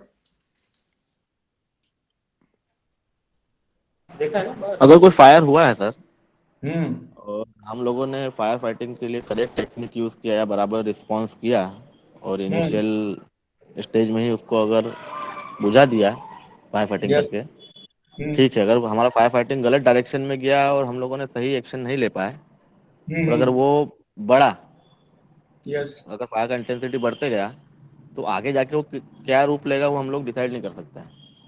यस। तो रेस्पॉन्स टाइम का आपको समझ में आ गया, स्ट्रेटेजी। लेकिन डिटेक्शन बहुत इंपॉर्टेंट है, अर्ली डिटेक्शन। अगर फायर टाइमली डिटेक्ट नहीं हुई तो उसका ग्रोथ रेट जो आपको ड्रास्टिकली अलग ही तरह के सिनेरियो मिलेगा। वहां ग्रोथ रेट डिपेंड करती है टाइम। टाइम और ग्रोथ रेट का बहुत तगड़ा संबंध है। रात को आग लगी, कोई डिटेक्टर्स कुछ काम नहीं कर रहा है, कुछ आपको पता नहीं चल रहा है, तो आग कब दिखेगी आपको? जब उसके ग्लास विंडो शैटर्ड हो जाएंगे और फ्लेम और स्मोक बाहर आएगा जब। लेकिन अगर आपने फायर अलार्म डिटेक्शन सिस्टम लगाया हुआ है तो आपको अर्ली डिटेक्शन हूटर से या पैनल में अलार्म मिल जाएगा इनिशियल इंसिपिएंट स्टेज में। तो जो आदमी वहां पे काम कर रहा है वो भी एक्सटिंग्विशर चला के उस आग को बुझा सकता है और आपको इन्फॉर्म कर सकता है। ठीक है। Even though other elements such as ventilation in the area also effect the sensitivity of fire. Fire कितनी सेंसिटिव होगी ये वेंटिलेशन पे भी डिपेंड करता है। क्योंकि अगर मान लीजिए वेंटिलेशन नहीं है, ओपन एरिया में फायर है और एक कन्फाइन एरिया में है, तो कन्फाइन एरिया में फायर और ज्यादा खतरनाक हो सकती है ना। उसमें फ्लैश और बैकडॉट की संभावना बहुत ज्यादा बढ़ सकती है। हीट आपका लॉस कम होगा उसमें, है ना। हीट लॉस कम क्यों होगा? क्योंकि एयर फ्लो लिमिटेड है। अगर वही फायर ओपन में होगी तो हीट लॉस ज्यादा होगा, तो फायर की इंटेंसिटी या सीवियरिटी कम होगी। कंटिन्यूसली एयर मिलती रहेगी, कूलिंग होती रहेगी, वेपर डिस्पर्स होते रहेंगे, लेकिन आपके एनक्लोज एरिया में ऐसी सारी सुविधाएं नहीं मिल पाएगी उस आग को, है ना। Fire load density plays a significant role because it affects how fast the area burn down, है ना। तो फायर लोड डेंसिटी बताता है, ऐसा ऐसे कहा जाता है कि हाइड्रोकार्बन की फायर मान लीजिए हो रही है तो वो कोई स्ट्रक्चर को 1 घंटे में कोलैप्स कर सकती है, उस पर्टिकुलर स्ट्रक्चर को। अगर वो कंबस्टेबल मटेरियल क्लास ए की फायर है उसी स्ट्रक्चर में, उसी एक्सपोजर में, तो वो 4 घंटे तक स्ट्रक्चर आपका सस्टेन करेगा। इसका मतलब एनर्जी जो हाइड्रोकार्बन से जो बॉन्ड एनर्जी रिलीज होगी, स्पीड जो उसकी होगी, स्प्रेड रेट जो होगा, हीट HRR जो हमने कल पढ़ा था ना, हीट रिलीज रेट। जैसे एक सिंपल एग्जांपल है, एक रॉकेट जाता है स्पीड से और एक एरोप्लेन जाता है, दोनों में फर्क क्या है? बेसिकली उसका क्रिटिकल वेलोसिटी है, इग्निशन कितनी स्पीड से किस स्टेज में कैसे प्रोपेल हो रहा है, वो किस तरह का फ्यूल यूज हो रहा है उसमें, है ना। तो ये फायर का भी ये बहुत बड़ा एक फैक्टर है। और and the duration of fire, वो ऑलरेडी मैंने बता दिया कितनी देर से आग लगी हुई है, उसके ऊपर भी डिपेंड करता है। The time that people have to escape, और लोगों को बाहर निकलने के लिए कितना समय देता है। अगर आपको ऑक्यूपेंट को ज्यादा समय देना चाहिए बाहर निकलने के लिए, कम देना चाहिए, उसके ऊपर थोड़ा बताइए। आप बिल्डिंग में हैं, आग लग गई है, आप ज्यादा समय लेना चाहते हैं बिल्डिंग से बाहर आने के लिए या कम समय लेना चाहते हैं? क्या चाहते हैं? मेरा सवाल समझ में आया? You want to evacuate from a building in case of fire. Do you require more time for evacuation or less time? Less time, sir. Why less time is required? For personal fire safety. occurred, no? Simple. You need to have a less time for safe evacuation, है ना. The damage that result from a fire in the city depend on the fuel load density in the surrounding area more so than on the type or the cause of fire. For example, when buildings were made of wood, fire were more common due to higher fire load density. जब लकड़ी के मकान बनाए जाते हैं तो उनमें क्या होता है, ज्यादा तकलीफदायक है ना वो फायर में, क्योंकि उसका फायर लोड डेंसिटी ज्यादा है. उसके कंपैरिजन में आपके आरसीसी कंक्रीट ब्रिक्स के जो बनाए जाते हैं उनका कम है. ठीक है ना. एक डिपेंड करता है वॉल्यूम के ऊपर और हाइट के ऊपर. सीलिंग हाइट है उसका कोई बहुत बड़ा इंपैक्ट है. पुराने जमाने के आपने कोई भी बिल्डिंग, हवेली, मकान देखे हैं? Anybody have seen old type of construction where people are living? Yes, sir. Yes. Everybody has seen. What is the difference between old construction and nowadays construction? Old construction was safe or today construction is safe? Old construction. Why? Proper ventilation. Proper Low rise. ventilation. Low rise also. Yes. Floor height. Yeah. Earlier construction we get 30 minutes for safe evacuation. Now we are getting only 3. One is increased load facility like AC, electricity, है ना? Interior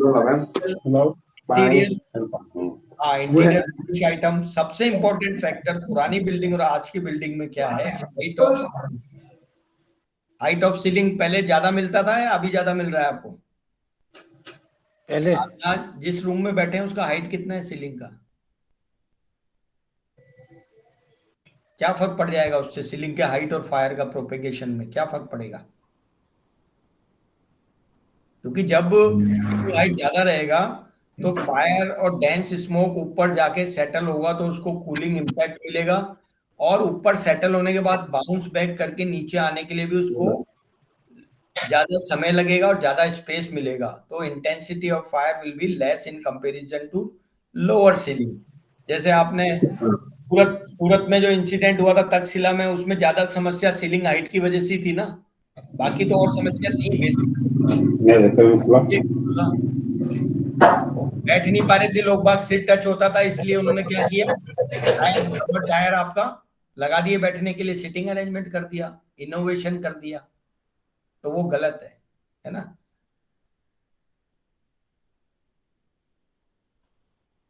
some example of higher fire load density fire are. ये कुछ ऐसे example हैं, आप देखिए.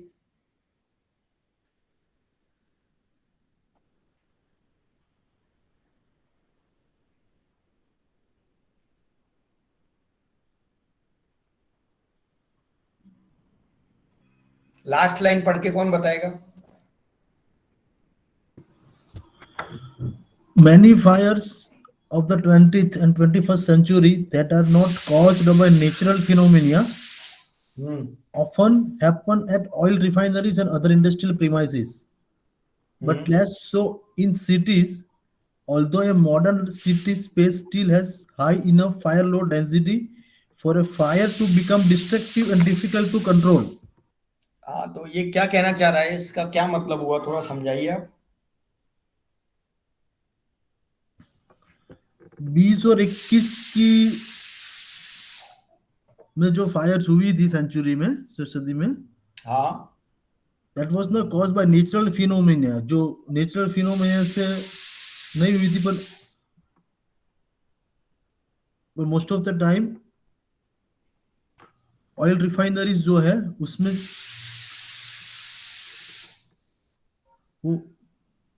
हुआ था.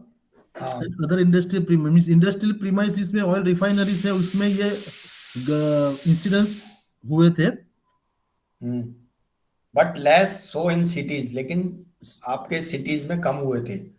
तो a modern cityscape still has a, और लेकिन आजकल का जो हमारा मॉडर्न जो चल रहा है उसमें क्या हो रहा है, बिल्डिंग फायर और ये ज्यादा हो रही है ना, और उनको कंट्रोल करना भी मुश्किल हो रहा है। बॉम्बे में आप देखिए हाई राइज बिल्डिंग है, कितना 70 मीटर का बिल्डिंग था लास्ट जो फायर हुआ, 70 मीटर पे आदमी रेस्पॉन्स करेगा, नीचे से तो फायर फाइटिंग कर नहीं सकता ना 70 मीटर पे, जो इंटरनल उसके फायर फाइटिंग सिस्टम है उस पे ही उसको काम करना पड़ेगा। अब वो सिस्टम काम ही नहीं करेगा, टेस्ट ही नहीं हुआ, कभी इस्तेमाल ही नहीं हुआ 4 साल से, तो क्या हुआ, they will not gate fire fighting facility during fire fight. अब होज बिछा सकता है क्या 70 मीटर पे, और होज से 70 मीटर पे पानी पहुंचा सकता है क्या? हाइड्रोलिक प्लेटफॉर्म है तो उससे पहुंचा सकता है, लेकिन पर्टिकुलर एक एरिया में। बाकी अगर पूरा बिल्डिंग आपका कॉम्प्लेक्स एनगल्फ हो गया है, जब फायर होती है तो जैसे आपने देखा है ना साइक्लोन आता है उस तरह का एक इफेक्ट क्रिएट होता है, पूरा सराउंडिंग बिल्डिंग ऊपर नीचे सब जगह वो एनगल्फ हो जाती है, क्योंकि हाई विंड है, एलिवेशन है, तो उसकी वजह से। और वर्टिकल चीज कोई भी फास्ट जलती है बजाय हॉरिजॉन्टल की। आज आप एक एक्सरसाइज करना, रात को मत करना, दिन में आप देखना, एक अपने घर के बाहर करना, और एक पानी की बाल्टी रखना साथ में, एक आप बर्न करके देखना किसी स्टिक को हॉरिजेंटली, और वही स्टिक को वर्टिकली जला के देखना, तो बर्निंग रेट जो है किसका ज्यादा है, हॉरिजेंटली का ज्यादा होगा या वर्टिकल का। दूसरा एक्सपेरिमेंट करना, एक पेपर जलाना केवल, और फिर 4 पेपर एक साथ रख के जलाना, तो कौन सा पहले जल जाएगा? एक पेपर सर। क्यों एक जल जाएगा? 4 तो जल जाना चाहिए, 4 गुना हो गया तो जलने के लिए आपके पास, नहीं 5 सर, लोग तो बहुत हो गया। नहीं एक जलेगा सर, क्योंकि उसको क्या कम चाहिए ना, मतलब हीट और वो ऑक्सीजनेबल वो हिसाब से। क्यों? उसका तो सरफेस एरिया हमने बोला है, आपने एक ही टेबल पे 4 पेज रख दिए एक के ऊपर एक, सरफेस एरिया तो मटेरियल डेंसिटी कम है ना सर, डेंसिटी तो ज्यादा हो गई, 4 पेज की डेंसिटी ज्यादा हो 4 गई। की ज्यादा हुई, सिंगल की कम हुई। हाँ, डेंसिटी प्लस सरफेस एरिया आपको ज्यादा मिलेगा सिंगल पेज में in comparison to bunch of pages. ठीक है, करके देखिएगा, आग मत लगा लेना, नहीं तो पता चला कि कल क्लास में बताया था पड़ोसी की आग लगा दी आपने। ठीक है, तो ये भी फायर लोड का ही है, इसके ऊपर ज्यादा डिस्कस नहीं करेंगे। देखिए ये एक देखने वाली चीज है, बहुत ही अच्छी चीज है। अभी आपने कोई भी बिल्डिंग है उसको आपको वायर, हाँ बोलिए। एक चीज मैंने नोटिस किया था, एक आग लगी थी तो आग जब चालू हुई उससे पहले वो एरिया में कुछ इतनी हवा नहीं चल रही थी, और जैसे ही आग शुरू हुई तो हवा भी एकदम से शुरू हो गई। ऐसा बाकी पार्टिसिपेंट बता सकते हैं ऐसा होता है क्या, या हुआ तो क्यों हुआ? जी, आग ज्यादा बढ़ गई तो वहां पर जो हवा थी वो गर्म हो गई, गर्म होकर ऊपर गई, तो आजू बाजू हवा गर्म होके वहां पे बढ़ वैक्यूम जाएगा। क्रिएट होगा तो बाहर का कोल्ड एयर वहां पे ज्यादा आएगा। क्योंकि कोई भी एनर्जी है अधिक तापमान से कम तापमान की तरफ, high pressure to low pressure travel होती है ना, और इक्विलिब्रियम को मेंटेन करने के लिए फ्लो, कभी कभी आपको ऐसा लगता है आग लगने के बाद तेज हो गया, लेकिन वो विंड स्पीड अगर आप देखेंगे, विंड स्पीड लगभग वही रहने वाली है। हाँ, हो सकता है चेंज हो सकती है, आपको महसूस हुआ है तो सडनली चेंज हुई हो, लेकिन ऐसा जरूरी कंडीशन नहीं है कि आग लगने के बाद हवा का फ्लो बढ़ जाएगा या विंड स्पीड बढ़ जाएगी।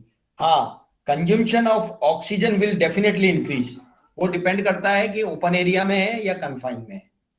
दोनों ही केस में कन्फाइन एरिया में क्या होगा, जितनी भी ऑक्सीजन है कंज्यूम हो जाएगी, कंज्यूम होने के बाद क्या होगा, स्मोल्डरिंग स्टेज में आएगा, सराउंडिंग वाला जो भी आपका है वेपराइजेशन चालू हो जाएगा कंबस्टिबल मटेरियल का, और वो इंतजार में बैठा है कहीं से ऑक्सीजन मिले उसे। ऑक्सीजन आपने दरवाजा सडनली खोल दिया तो बैकड्रॉप की वजह से ऑक्सीजन मिलेगा, फ्लैश ओवर होगा। नहीं खोला आपने तो कभी कभी जो इंटरनल कंबस्टिबल मटेरियल है ऑटो इग्निशन टेम्परेचर पे पहुंच जाते हैं और अपने आप आग लग जाती है। ठीक है, तो ये फिगर में हम देखेंगे, लेफ्ट राइट करके एक बनाया गया है। तो अभी ये लेआउट है, जैसे आपने मकान खरीदा होगा, फ्लैट खरीदा होगा तो एक लेआउट ड्राइंग देते हैं, जनरल अरेंजमेंट ड्राइंग, और आपको ड्राइंग भी ऐसी आएगी जैसे मैंने आपको कल बोला था फायर लोड कैलकुलेशन करने के लिए पहले तो ड्राइंग चाहिए आपको, P&ID ड्राइंग बोलते हैं, एक तो GA जनरल अरेंजमेंट ड्राइंग, एक P&ID, ठीक है ना, और एक फ्लोर वाइज प्लान अगर बिल्डिंग है तो हर एक फ्लोर पे आपको कैलकुलेट करना पड़ेगा। कुछ सॉफ्टवेयर बेस भी आते हैं आजकल, तो वैसे भी कर सकते हैं, डायरेक्ट ड्राइंग अपलोड कर दी, वो उस तरह का भी मैकेनिज्म रहता है कई लोगों के पास। The illustration show a floor map of bedroom, एक बेडरूम का एक फ्लोर मैप आपको दिखाया गया है। On the left and an artistic representation of a fire load, artistic मतलब एक कलर वलर चेंज करके आपको fire load calculation, fire load density map में इसको करना है। लेफ्ट में आप देख रहे हैं ब्लैंक है, राइट में क्या अलग अलग कलर कर दिए। अब अलग अलग कलर क्या क्या चीज है वो आपको हम बताएंगे। देखिए अभी इसमें क्या है, the room has a bed, आपका जो आपने फायर लोड कैलकुलेशन किया था उसमें कल पेपर में ऐसा बना लीजिएगा आपके रूम का ही, ठीक है। रूम में क्या क्या चीजें रखी हैं ड्राइंग बना लेना आज, और आज पक्का बना लेना। कल फिर ऐसा नहीं हो कि मैंने सर मैं तो बस में था रूम देख नहीं पाया अपना, घर से व्हाट्सएप पे फोटो मंगा लेना अपने रूम की, ठीक है। तो 2 round the room has a bed, bed कहां दिखता होगा आपको इसमें, ये बेड है ना, दिख रहा है मेरा कर्सर मूव। तो बेड को हमने डार्क कलर यूज किया है क्योंकि इसका फायर लोड बहुत ज्यादा है बाकी सभी चीजों से, है ना। ज्यादा क्यों होगा, बेड में आपकी लकड़ी होगी, मैट्रेसेस होंगे, है ना, चादर होगी। नेक्स्ट है आपका 2 राउंड ग्लासेस, 2 ग्लास दिख रहे हैं आपको, एक ये रहा, एक ग्लास। आयरन वैनिटी टेबल दिख रही होंगी आपको ये।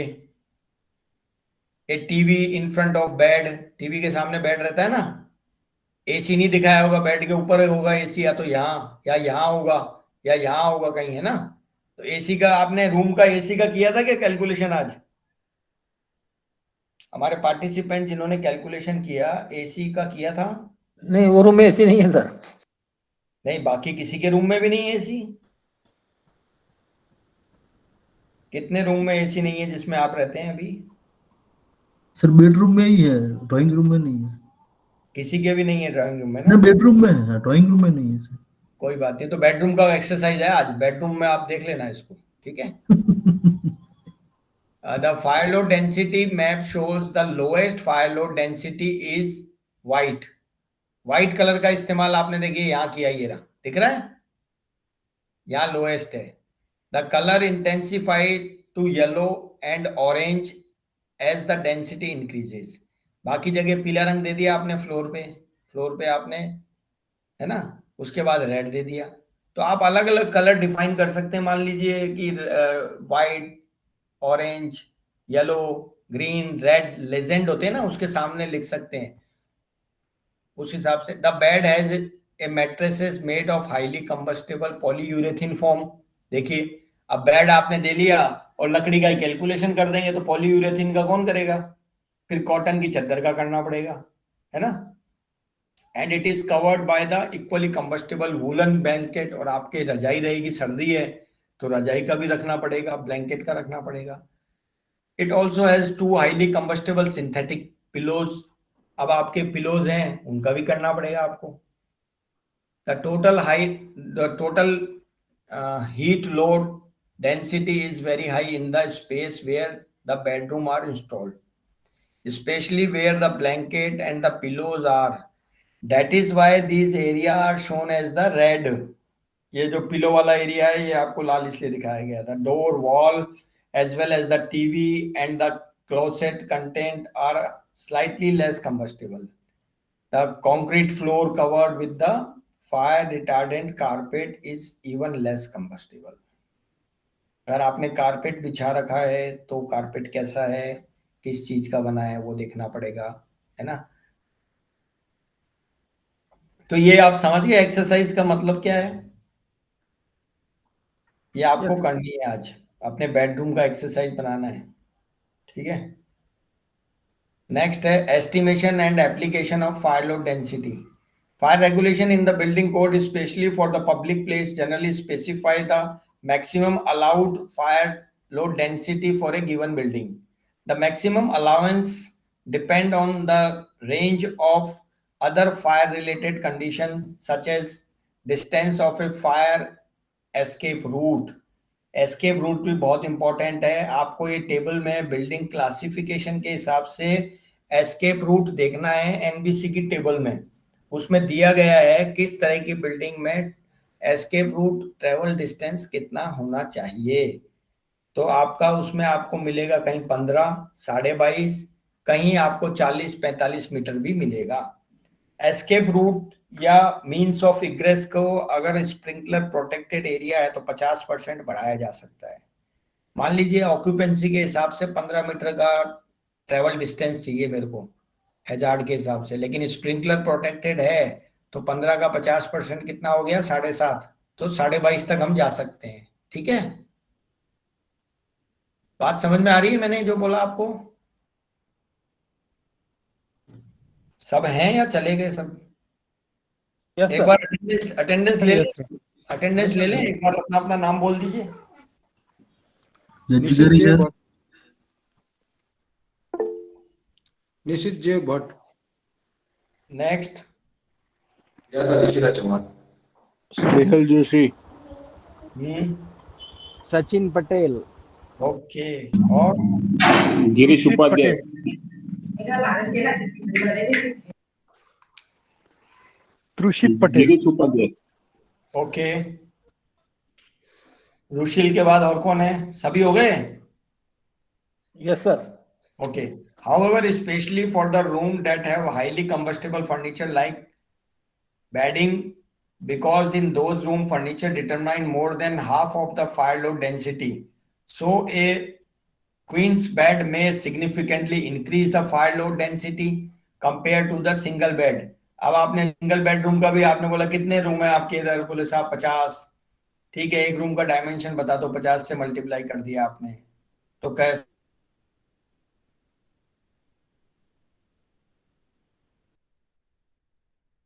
कितने प्रकार के रूम हैं? सिंगल बेडरूम, डबल बेडरूम, है ना? एरिया अलग अलग है क्या, नहीं है? Evaluation of the fire load density are also routinely done in public places such as shopping mall, store that sell bedding often have some of the highest fire load density because of mattresses, pillow, blanket that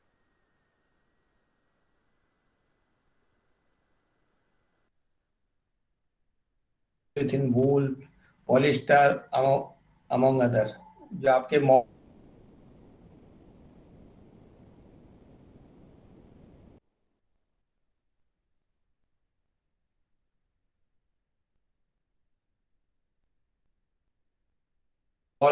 रहेंगे उन business building के बारे में है। For office business occupancies the occupancy of the residential shall be taken 6 fire per million square metre per year. तो मैंने आपको पहले ही बताया था हमारे पास इस तरह का कोई डाटा मैनेजमेंट होता नहीं है, ना इतनी डिटेल होती है ना? तो अभी लेकिन एनएफपीए में आपको अगर आप जाके देखेंगे, एनएफपीए के बहुत से डॉक्यूमेंट ऐसे हैं जहां आपको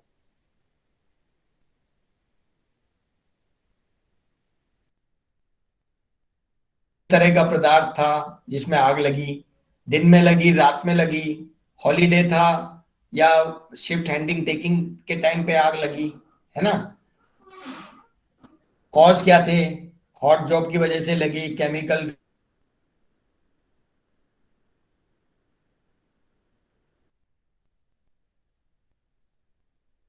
का कोई प्रावधान नहीं है जहां इस तरह की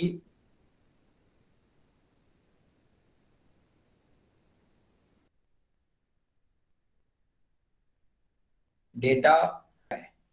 एक समय मनी होता था।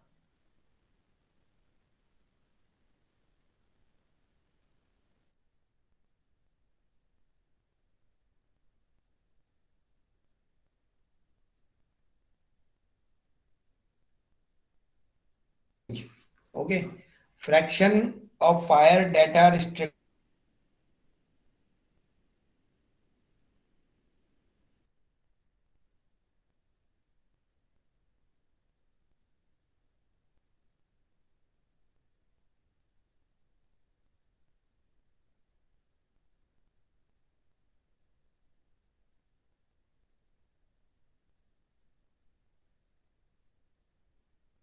0.13 का मतलब 13%, 0.04 का मतलब 4%।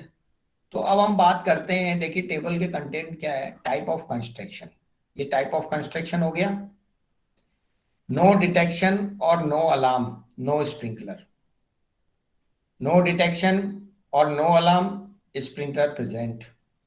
Detection and alarm present, no sprinkler. Detection and alarm present, sprinkler present.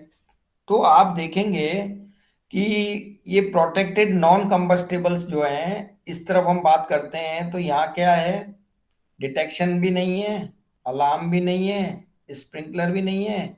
तो परसेंटेज कितना है, 15। लेकिन यहाँ 0.05 आ गया। क्यों आ गया? अलार्म भी नहीं है, डिटेक्शन भी नहीं है, लेकिन आपने स्प्रिंकलर से प्रोटेक्ट कर दिया इस एरिया को। नेक्स्ट में 0.6 हो गया, क्योंकि आपने स्प्रिंकलर हटा दिया। डिटेक्शन और अलार्म आपने लगा दिए। ज्यादातर लोग यही सोचते हैं, डिटेक्शन अलार्म लगा दिया मैंने। अरे लगा तो दिया, लेकिन इसको आग को बुझाएगा कौन? Protection system. तो इवन दो अलार्म डिटेक्शन होने के बाद भी आपका ये वाला रेशियो इंक्रीज हो रहा है 0.06। और यहाँ पे लास्ट में आपकी आइडियल कंडीशन है, आप देखिए क्या शिफ्ट हो गया, कितना है, 0.03, मतलब 3%। तो ये अरेंजमेंट आपको क्या बताते हैं कि अगर 3% ये सारी चीजें रहेंगी, तो या दूसरी भाषा में आप ये बोल दीजिए कि 3% ही लॉस होगा, और यहाँ बाकी जगह 6%, 5% और 15% लॉस हो रहा है ना। तो ये एक टेबल है फायर डेट स्ट्रक्चरली, और ये आपका स्ट्रक्चरल कंपोनेंट है जो बिल्डिंग का डिजाइन है, उसमें भी ये टेबल बहुत ही ज्यादा काम आने वाली है। नेक्स्ट है एजुकेशनल बिल्डिंग। पहली वाली कौन सी थी हमारी, ऑफिस बिजनेस बिल्डिंग के बारे में बात की थी हमने। अब एजुकेशनल बिल्डिंग है, इसके बारे में क्या टेबल बोलती है, अगर आपने ये मान लीजिए प्रोटेक्टेड ऑर्डिनरी एरिया है 0.08, सेम वही कंटेंट है 0.04, 0.05 और लास्ट में 0.03।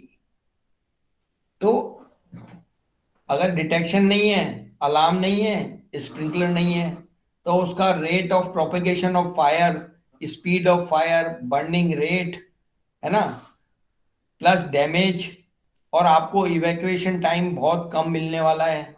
टॉक्सिक स्मोक फ्यूम सब बढ़ जाएंगे। लॉस ऑफ लाइफ, वहां ज्यादा हाई पोटेंशियल रिस्क है, लाइफ थ्रेट ज्यादा है in comparison to other scenario. जो अदर सिनेरियो आपको क्या दिए, detection system and alarm system लगा दिया, अर्ली डिटेक्शन हो जाएगा, आग बुझे चाहे ना बुझे, आप तो अपना निकल ही जाओगे वहां से, बिल्डिंग से। लेकिन डिटेक्शन और अलार्म सिस्टम लगाना ही पर्याप्त नहीं है। अगर एस्केप रूट नहीं हुआ, अल्टरनेट एस्केप रूट नहीं है, मान लीजिए जो बिल्डिंग में आग लगी है वो आपका एस्केप रूट ब्लॉक हो गया, एक ही एस्केप रूट है, एस्केप रूट लकड़ी का, वुडन का बना हुआ है, जल गया, तो आप कैसे करेंगे एस्केप? तो उसमें प्रावधान दिए गए हैं एनबीसी में, किस तरह की बिल्डिंग, कितना हाइट पे एस्केप रूट होना चाहिए।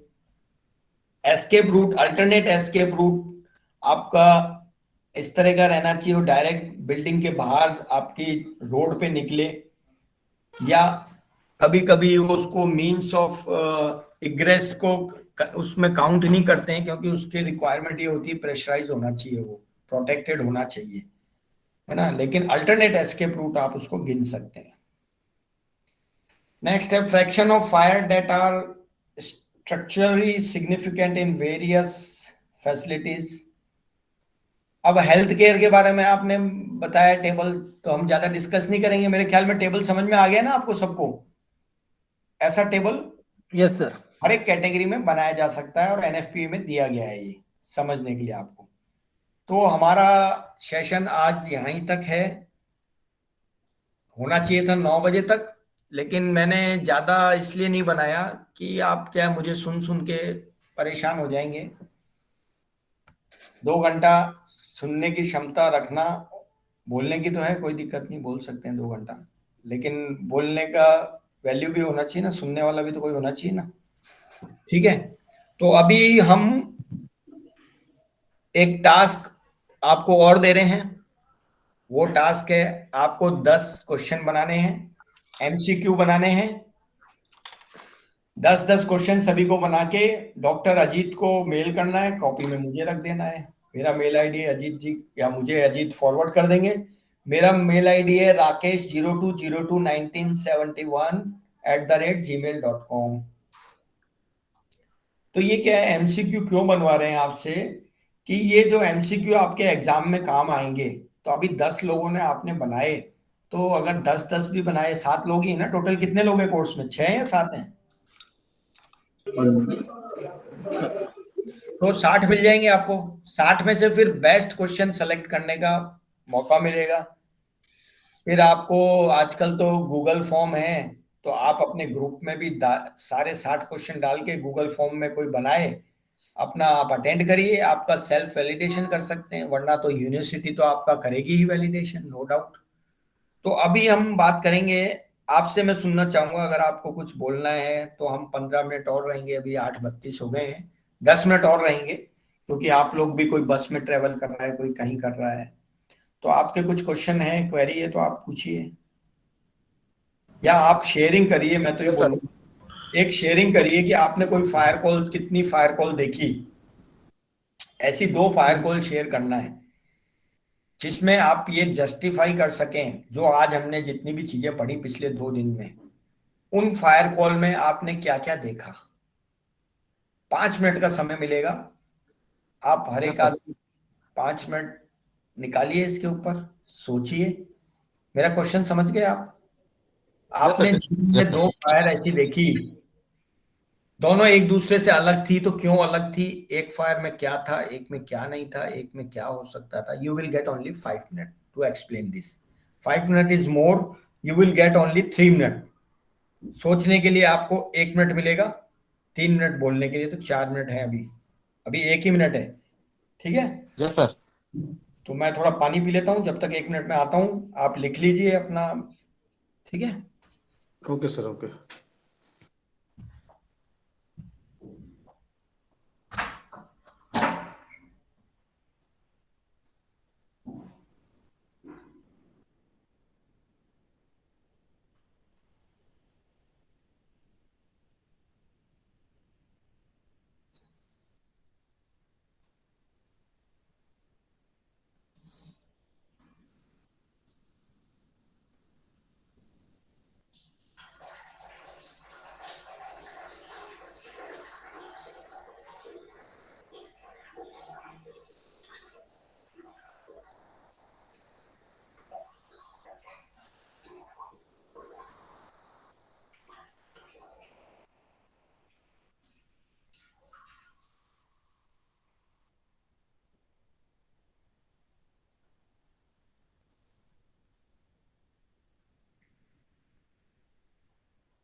Okay, ready? Who is the yes first? Sir, yes sir, NJ Nishit J Bhatt sir.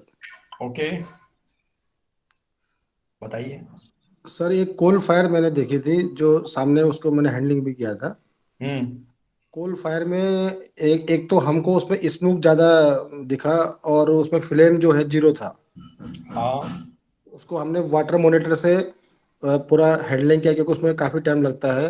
तो हम लोग फायर टेंडर ज्यादा यूज नहीं कर सकते, प्लांट को भी हमको देखना है, तो हमने ओके। मॉनिटर यूज किया। और दूसरी फायर थी पैनल में, एक बिजली में आग लगी थी, छोटे से पैनल था बिजली का। उसमें हम्म सर उसमें फ्लेम बहुत कम था, लेकिन थोड़ा हल्का स्मोक था, और उसमें 5 मिनट में आग बुझ गई थी। हमने CO2 यूज किया था सर। हम्म। ये देखा सर हमने। तो फायर लोड किसका ज्यादा था? Fire load fire sir, load किसका ज्यादा था? कोयले की आग का फायर लोड ज्यादा था या पैनल का? फायर लोड तो वो तो सर कैसे मालूम पड़ेगा सर, कैलकुलेशन करना पड़ेगा। वो तो आपको बताया ना, आप तो फिर मेरे लिए तकलीफ खड़ी कर दोगे। 2 दिन आपने मेरे साथ गुजारे और आप बोल रहे हो कि फायर लोड कैसे पता चलेगा सर? नहीं, वो तो निकालना सब मालूम है, आपने जैसा हमको दिया है ज्ञान उसके बारे में। नहीं नहीं, मैं तो एक एग्जांपल ही बता रहा हूँ ना। कितना बड़ा एरिया था जहाँ कोयला में आग लगी। कोयला वो ठीक तो है। काफी बड़ा, वो तो सर कम से कम 500 मीटर का होगा, ज्यादा ही होगा, अभी पूरा अभी कोल यहाँ आग तो लगी, CHP जैसे था। आपको वो इंटरनल कंबशन दिख नहीं रहा, तो इंटरनल उसमें तो इंटरनल कंबशन कम्बशन है, राइट सर। है ना? हाँ तो हाँ। फायर लोड टोटल आएगा ज्यादा, वो कोयले का ही आएगा। कोयले का कोल, है, बिल्कुल, हाँ, कोल खाएगा सर। क्योंकि क्लैरिफिक वैल्यू उसकी ज्यादा है, एरिया राइट। ज्यादा है, वॉल्यूम ज्यादा है। भले ही आग आपको दिख नहीं रही, पैनल में जी। आपको बड़ी आग समझ में आ रहा होगा, बहुत बड़ी आग है, लेकिन वो केबल जल रही थी केवल। और बिल्कुल सर। इसकी वजह से आपको फ्लेम विजिबल थी। इसमें इंटरनल कंबशन था, स्मोल्डरिंग चल रही थी अंदर। राइट सर, राइट, अर्धदहन होता है इंटरनल कम्बशन। हाँ। ठीक है ना, next please. Yes sir, Rishiraj Chauhan. हाँ बोलिए चौहान जी। सर एक फायर तो मैंने जो अटेंड किया था, हम लोगों ने केबल सेलर में किया था। कहाँ तो पे? केबल सेलर में IPCL वडोदरा रिलायंस। ओके। हाँ, तो केबल सेलर में एक फायर हुआ था सर। तो हम्म। उसमें हम लोग को क्या है कि पहले वो IPCL पुराने टाइप का केबल सेलर बना हुआ था कंस्ट्रक्शन। हाँ तो हाँ। उसमें वेंटिलेशन के लिए एग्जॉस्ट फैन नहीं लगे हुए थे। ओके। तो जब वो केबल सेलर में फायर हुआ और फायर टीम अंदर नहीं जा पा रहा था, क्योंकि अंदर पूरा स्मोक हो चुका था, ब्लैक कलर का स्मोक था। यस। इसके लिए हमारे जो लीडर थे, उन्होंने फिर हम लोग को सजेशन दिया कि जो ग्लास विंडोज है, वो विंडोज हम लोग को तोड़ना पड़ेगा। तो सही सभी है। ने अपना टेंडर से सीलिंग हुक लेके जितने भी विंडो थे सभी तोड़ा, तो स्मोक निकला। फिर फायर टीम अंदर गई और फायर फाइटिंग करके फायर पुट आउट किया। Very good. तो दूसरा आपने, फायर, हाँ हाँ बोलिए बोलिए। एक और फायर एग्जांपल दे देता हूँ सबसे पहले। हाँ हाँ एक भाई। किया था जामनगर में, PRU यूनिट था, प्रोपेन रिकवरी यूनिट। हम्म। उसमें LPG का फायर हुआ था। एक पंप था, उसका सील में लीकेज हुआ था नाम और नहीं बोलना LPजी। है, अगर आपको कंपनी का नाम नहीं बोलना है तो बिगर नाम के भी आप केवल सिनेरियो बता दीजिए, प्रोपेन में लगा, इसमें ओके, लगा। डन सर, हाँ। डन। तो प्रोपेन अपना LPG फायर था। तो LPG फायर का प्रेशर की वजह से जेट फायर हुआ था, वो सील लीकेज हुआ था। तो हाँ। उसकी वजह से 9 मीटर ऊपर तक फ्लेम उसका था। और हम्म। उस आसपास जितना भी केबल था वो भी जल चुका था। इसकी वजह से DCS से ऑपरेशन नहीं हो पा रहा था। तो मैनुअली वॉल सभी बंद करके पंप का इनलेट और आउटलेट बंद किया। वैसे ही फायर पुट आउट हो गया, क्योंकि गैस फायर था। तो फ्यूल खत्म हुआ, वैसे ही फायर अपने आप बुझ गया। ठीक है। तो इसमें जो फायर भी, लोड ज्यादा सर LPG का होगा, क्योंकि LPG का फेलोशिप वैल्यू ज्यादा है। अच्छा, एलपीजी का कहाँ से फायर हो रहा था? LPG सील से लीकेज था सर, सील में सील लीकेज हुआ सील था। मतलब क्या, पंप उसका पंप जो प्रेशर रिलीज वाल्व है वो? पीआरवी? ना, पंप सील में सर। Pump seal. तो पंप यस सर। सील में उसका फायर लोड ज्यादा क्यों होगा? सर वो प्रेशर से LPG ज्यादा निकल रहा था ना सर। और हाँ। LPG का कैलोरीफिक वैल्यू भी ज्यादा है। ओके। तो और आग एरिया बुझाने कम है। के लिए, लेकिन आपने यहाँ वेंटिलेशन के लिए काम किया तो एलपीजी में जो डीप्रेशराइजेशन भी तो किया होगा ना उसने, लाइन को धीरे धीरे पंप बंद किए होंगे, तो फायर लोड कम हो गया होगा वहाँ। बट सर फ्लोर एरिया यहाँ पे जो लीकेज एलपीजी स्पॉट था। एलपीजी का आपको एक्सपोज एरिया पंप सील है केवल, है ना? Yes sir. Pump yes sir. Seal है, ये ध्यान रखिए। यस और सर। केबल टनल जो आपका था, आपको पता नहीं अंदर कितनी लंबी एरिया में, कितने वॉल्यूम में केबल टनल में केबल्स जल रही हैं, यस सर। कितने केजी केबल हैं जो जल रही हैं। इंटेंसिटी आपको देखने से एलपीजी की बहुत बड़ी लगी, है ना? यस सर, लेकिन यस सर, कम सील में से हुआ वो। Yes sir. आग दोनों कितनी देर में बुझ गई? एक में तो आपको जाने को नहीं मिल रहा है, एक में देखने के यस लिए सर। नहीं मिल रहा है, और एक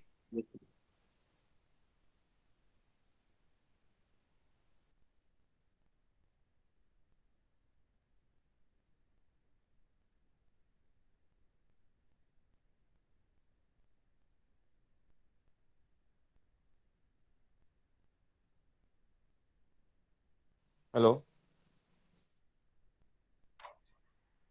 हेलो चालू कर। नेटवर्क इशू लगता है। तुषित भाई, मेरा नेटवर्क में इशू है कि सर के नेटवर्क में इशू है? सर के नेटवर्क में इशू लग रहा है। मेरा आवाज आ रहा है ना? Yes yes yes. सर के नेटवर्क में इश्यू है। सर के नेटवर्क में ही है, हमारा तो ठीक है।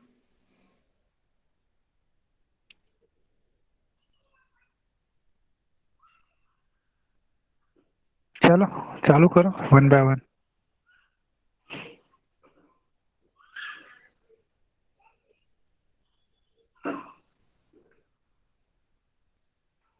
टोटल किलो होमवर्क थे आज। Patel sir, you can call him now. Hello sir. I am calling, sir. I am calling. Okay okay, we wait.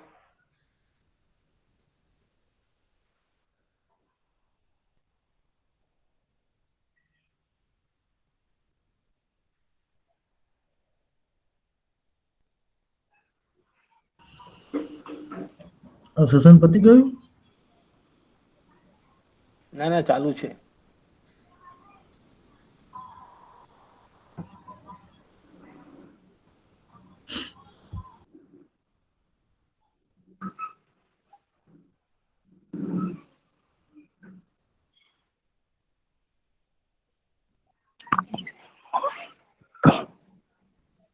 Sir, I have called to sir, so he is asking to wait for 2 minutes. He will join back. So welcome back. Electrical safety हुआ था आपका, जो MCB, RCCB, robo, जो घर में electrical switches होते हैं उनको आप भी देख लीजिएगा कि ट्रिप हो रहे हैं क्या। आज मेरे यहाँ चेक हो गया, वो गीजर यूज कर रहा था मेरा सन, तो suddenly it got trip. So electrical safety device भी आप समय समय पे देखते रहिए, ट्रिप होती हैं नहीं होती हैं। बिल्डिंग में मेजर हैजार्ड इलेक्ट्रिसिटी है। So we will continue with the speaker who is speaking last Rishiraj Chauhan. Yeah please. या सर, तो उसमें जो हम लोग का बात हुआ, फ्लोर एरिया उसमें कम था सर एलपीजी के लिए। हाँ, और जो केबल में फायर हुआ था उसमें फ्लोर एरिया भी ज्यादा था sir. Yes, floor area, KG capacity, calorific value भले ही कम हो सकती है उधर, लेकिन वो टोटल कैलकुलेट करोगे तो आपको ज्यादा ही मिलेगा। Okay, next one, who is next? Sir Trushit Patel. या please. Sir, I have seen one fire in a solvent. Actually, मैंने अटेंड ही किया था फायर फाइटिंग। उसमें सॉल्वेंट में कॉलम सेपरेशन था। कॉलम में सिलिका था, ग्लास की कॉलम में सिलिका था, और उसमें ऊपर से सॉल्वेंट को रन करके नीचे से उसका टीएलसी सेपरेशन करते थे। उसका अनलोडिंग के टाइम पे सडनली एकदम से वो अनलोड हुआ, और जिस ड्रम में अनलोड होना था उसमें एकदम से फायर कैच कर लिया। सो उस टाइम पे फायर फाइटिंग किया था। वो एक फायर है। सॉल्वेंट था सर एन एक्सेल, और कॉलम का हाइट अराउंड था 12 फीट एंड डायमीटर था 1 फीट।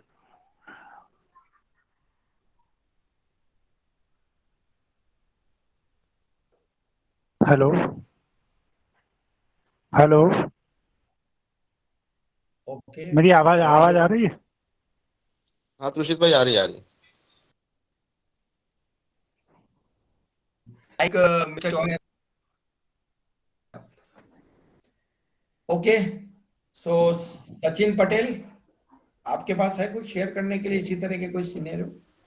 हाँ सर, मैंने जब इनिशियल कैरियर की स्टार्टिंग में कंस्ट्रक्शन साइट पे थे तो वहाँ पे एक गैस कटिंग हो रही थी हाइट के ऊपर। तो वहाँ से कुछ पैटर्स गिरने के बाद नीचे जो एलपीजी के सिलेंडर था उसमें आग लगी थी। तो वो टाइम पे हमारा एक्टिविटी जो था वो दूसरी जगह चल रहा था, बट वो दूसरे कॉन्ट्रैक्टर के उसमें ये प्रॉब्लम हुआ था। तो ओके सडनली मैंने देखा कि सब लोग भाग रहे थे, तो हमारा वो एरिया से वो दिख नहीं रहा था क्या हुआ था। तो मैं क्या भाग क्यों रहे थे, बाद में वो देखा तो वहाँ पे एलपीजी में आग लगी थी। तो एक्चुअली क्या हमारा जो गैस कटिंग सेट था उसमें हम लोग ने फायर एक्सटिंग्विशर था हमारे पास, CO2 का। तो वो मैंने ले जा करके वो चालू किया और हमारे सुपरवाइजर को मैंने बोला प्लांट के अंदर से दूसरा एक्सटिंग्विशर लेके आ जाओ।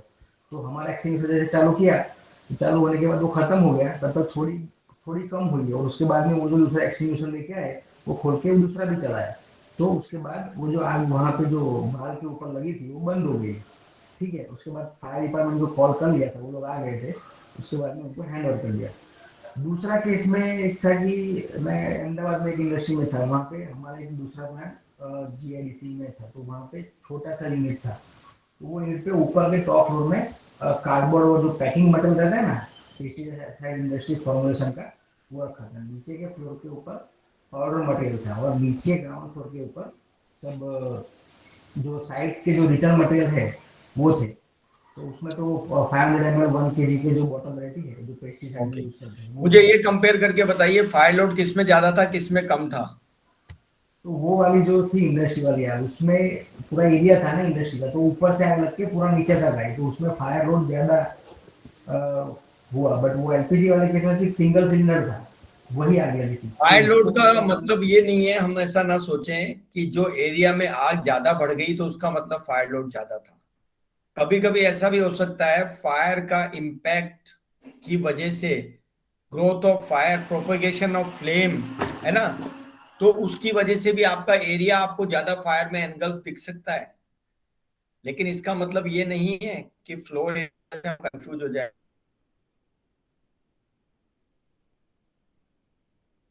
वो भी ध्यान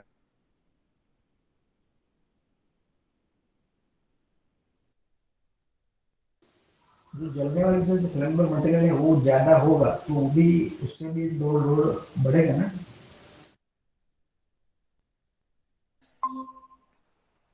बेरूत इंसिडेंट आपको याद है? अमोनियम नाइट्रेट है ना, यस सर, यस। एक वेयर हाउस में स्टोर था और पूरा कितने किलोमीटर्स ऑफ दैट एरिया।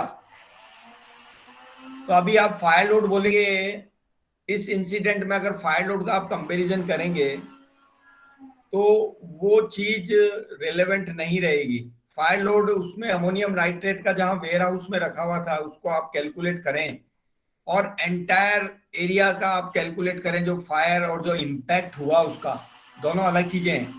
वो impact of chemical run away reaction समझ लीजिए, या जो वहां पे हॉट जॉब चल रहा था उसका इम्पैक्ट, जो एक्सप्लोजन का जो प्रेशर वेव इम्पैक्ट की वजह से इतना बड़ा एरिया उसने कवर कर लिया था।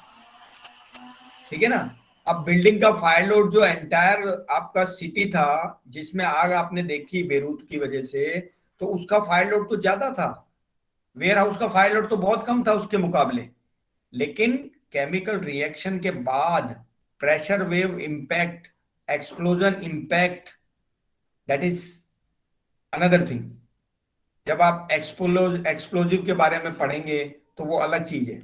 छोटा सा एक एक्सप्लोजिव कितना बड़ा फायर कर सकता है। तो फायर लोड एक्सप्लोजिव का क्या स्टोर एनर्जी है, उसमें केमिकल चेन रिएक्शन है। कभी कभी कुछ केमिकल में आपको रन अवे रिएक्शन मिलेगा देखने को, जैसे बैटरी होती है लिथियम आयन की, उसकी आग बुझाना बहुत मुश्किल है, केमिकल रन अवे रिएक्शन होती है उसमें, है ना। ठीक है, please continue. Who is next? Shailesh ji आप कुछ बोलना चाहेंगे? जी, मैंने कोई फायर अटेंड तो नहीं की है, we are doing business fire fighting equipments. Okay, no issue. परंतु एक बार मैंने फायर एक्सटिंग्विशर डेमोन्स्ट्रेशन के टाइम जो कैप पंच करने पर कैप कार्ट्रेज जो ऊपर गई थी वो डेंजर सीन था। Very good. So, और कोई left out if you want to say something और we are about to close? We have 2051। आपसे मैं फीडबैक लेना चाहूँगा कि मेरा जो सेशन चल रहा है आपको समझ में आ रहा है? Are we are going in the right direction and you are able to understand what we are learning? If anything you want to say to improve thing, we can add video also, but video एक technical glitch की वजह से कि slide से वहां जाना फिर video दिखाना आपको, तो वो इतना इम्प्रेसिव हो सकता है वीडियो के साथ में, लेकिन मैंने प्रिफर नहीं किया उसको जानबूझ के कि फिर वीडियो में आप बोलेंगे आवाज नहीं आ रहा है, फिर नेटवर्क का इश्यू आएगा, इतने लोग हैं ना। तो बाकी अगर आपको कुछ ऐसा लगता है कि अभी तक 2 दिन जो हम बातचीत कर रहे हैं, if you are able to understand what we are learning और you have some suggestion for me so that I can improve, any suggestion you can share, I am take it as a constructive suggestion. Okay,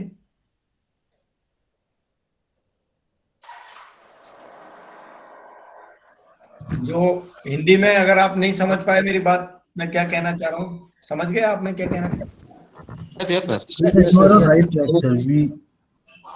We understand. अभी आप दो session attend किए हैं, आपको मैं समझा पा रहा हूँ, आप समझ पा रहे हैं या मैं केवल बोलता ही जा रहा हूँ, आप मजबूरी में बैठे हैं? No no sir, definitely right. So we will continue. Our class time will be informed you by Dr. Ajit. Okay. Might be sir, same आज के time. सेशन पे क्वेश्चन था सर, आज के सेशन में मेरा क्वेश्चन था सर। बोलिए। जो हम लोगों ने एक मिक्स ऑक्यूपेंसी का बात किया था सर, तो उसमें हम लोग को जो बिल्डिंग क्लासिफिकेशन होगा वही पकड़ेंगे ना सर उसमें? आपका आवाज ब्रेक हो रहा है, बाकी सभी माइक ऑफ कर दीजिए ताकि मिस्टर चौहान की आवाज सुन सकें। सर आज हम लोगों ने जो मिक्स ऑक्यूपेंसी का बात किया था, तो अगर एक ही बिल्डिंग में कोई 2 टाइप का क्लासिफिकेशन ऑफ बिल्डिंग के हिसाब से 2 टाइप की बिल्डिंग हो और एक ही एरिया में हो, तो जैसा आपने एग्जांपल भी मुंबई का दिया था जो फायर हुआ था, मॉल में हॉस्पिटल था। यस, तो उस केस में सर जो ज्यादा हजार्डियस होगा या ज्यादा कैटेगरी वाला बिल्डिंग होगा उसका ही हम लोग तो क्लासिफिकेशन लेंगे ना सर? यस, वही लेंगे। या ये हो सकता है कि आप अगर उस परिस्थिति में नहीं है तो कंपार्टमेंटेशन सेपरेशन का इस तरह का प्रावधान हो कि वो पर्टिकुलर एरिया में ही कन्फाइन हो जाए हाई लोड, लेकिन हाई फायर लोड वाले प्रीमाइसेस में तो protection as per that occupancy and load you need to provide. अभी जैसे मान लीजिए फर्स्ट फ्लोर पे मैंने हॉस्पिटल खोला है और 10 फ्लोर तक की बिल्डिंग है, बाकी जगह का लोड नहीं है, अब मैंने सभी जगह हायर लैंड पे प्रोटेक्शन दे दिया तो वो भी सही नहीं है। लेकिन अगर ऐसा लगता है कि वो फिजिबल है तो दिया भी जा सकता है, दोनों ही चीजें हैं, है ना। अब किसी भी चीज का प्रोटेक्शन है, 100 रुपए की किताब के लिए आप 1000 रुपए महीने देके सिक्योरिटी गार्ड तो नहीं रखेंगे ना, है ना। तो फायर प्रोटेक्शन का भी एक फिनोमिना है, जनरली 4 से 10% ऑफ प्रॉपर्टी पे जाता है वो, अब 10 के ऊपर भी जा सकते हैं, लेकिन ऐसा नहीं है। आपने सुना होगा दुबई में, अब्रॉड में इलेक्ट्रिकल इक्विपमेंट की रिपेयरिंग सालों से नहीं करते हैं, वो फेंक देते हैं, नया लेते हैं क्योंकि रिपेयरिंग कॉस्ट ज्यादा है ना। लेकिन फायर के केस में ऐसा नहीं है, एक बार वन टाइम इक्विपमेंट लगते हैं, वो सालों साल चलाने पड़ते हैं, मेंटेन करने पड़ते हैं अच्छी कंडीशन में। तो इनिशियल स्टेज में ही कभी कभी ऐसा भी होता है हायर एंड पे भी प्रोटेक्शन लेवल ले लिया जाता है, in keeping view of future business development और फ्यूचर ग्रोथ ऑल्सो, ठीक है ना। आज आपने एक पंप लिया, आपने तो उसी हिसाब से लिया जैसा आपका प्लांट है, कल आपने मैनेजमेंट ने सोचा मुझे एक्सपेंशन करना है, ठीक है, और आपने जो पंप लिया था उसी को गिनती कर लेंगे, वो एक्सपेंशन प्लान में फायर फाइटिंग का सिस्टम कुछ नहीं देंगे क्योंकि पंप हाउस तो है। फिर आप बोलोगे कि साहब मेरे पंप तो इतनी कैपेसिटी के ही नहीं है कि आपका इतना एरिया कोई कवर पर कर पाए, तो फिर वो बोलेगा यार आपको पहले सोचना चाहिए था, why you have not think about it to keeping view in expansion और बिजनेस ग्रोथ।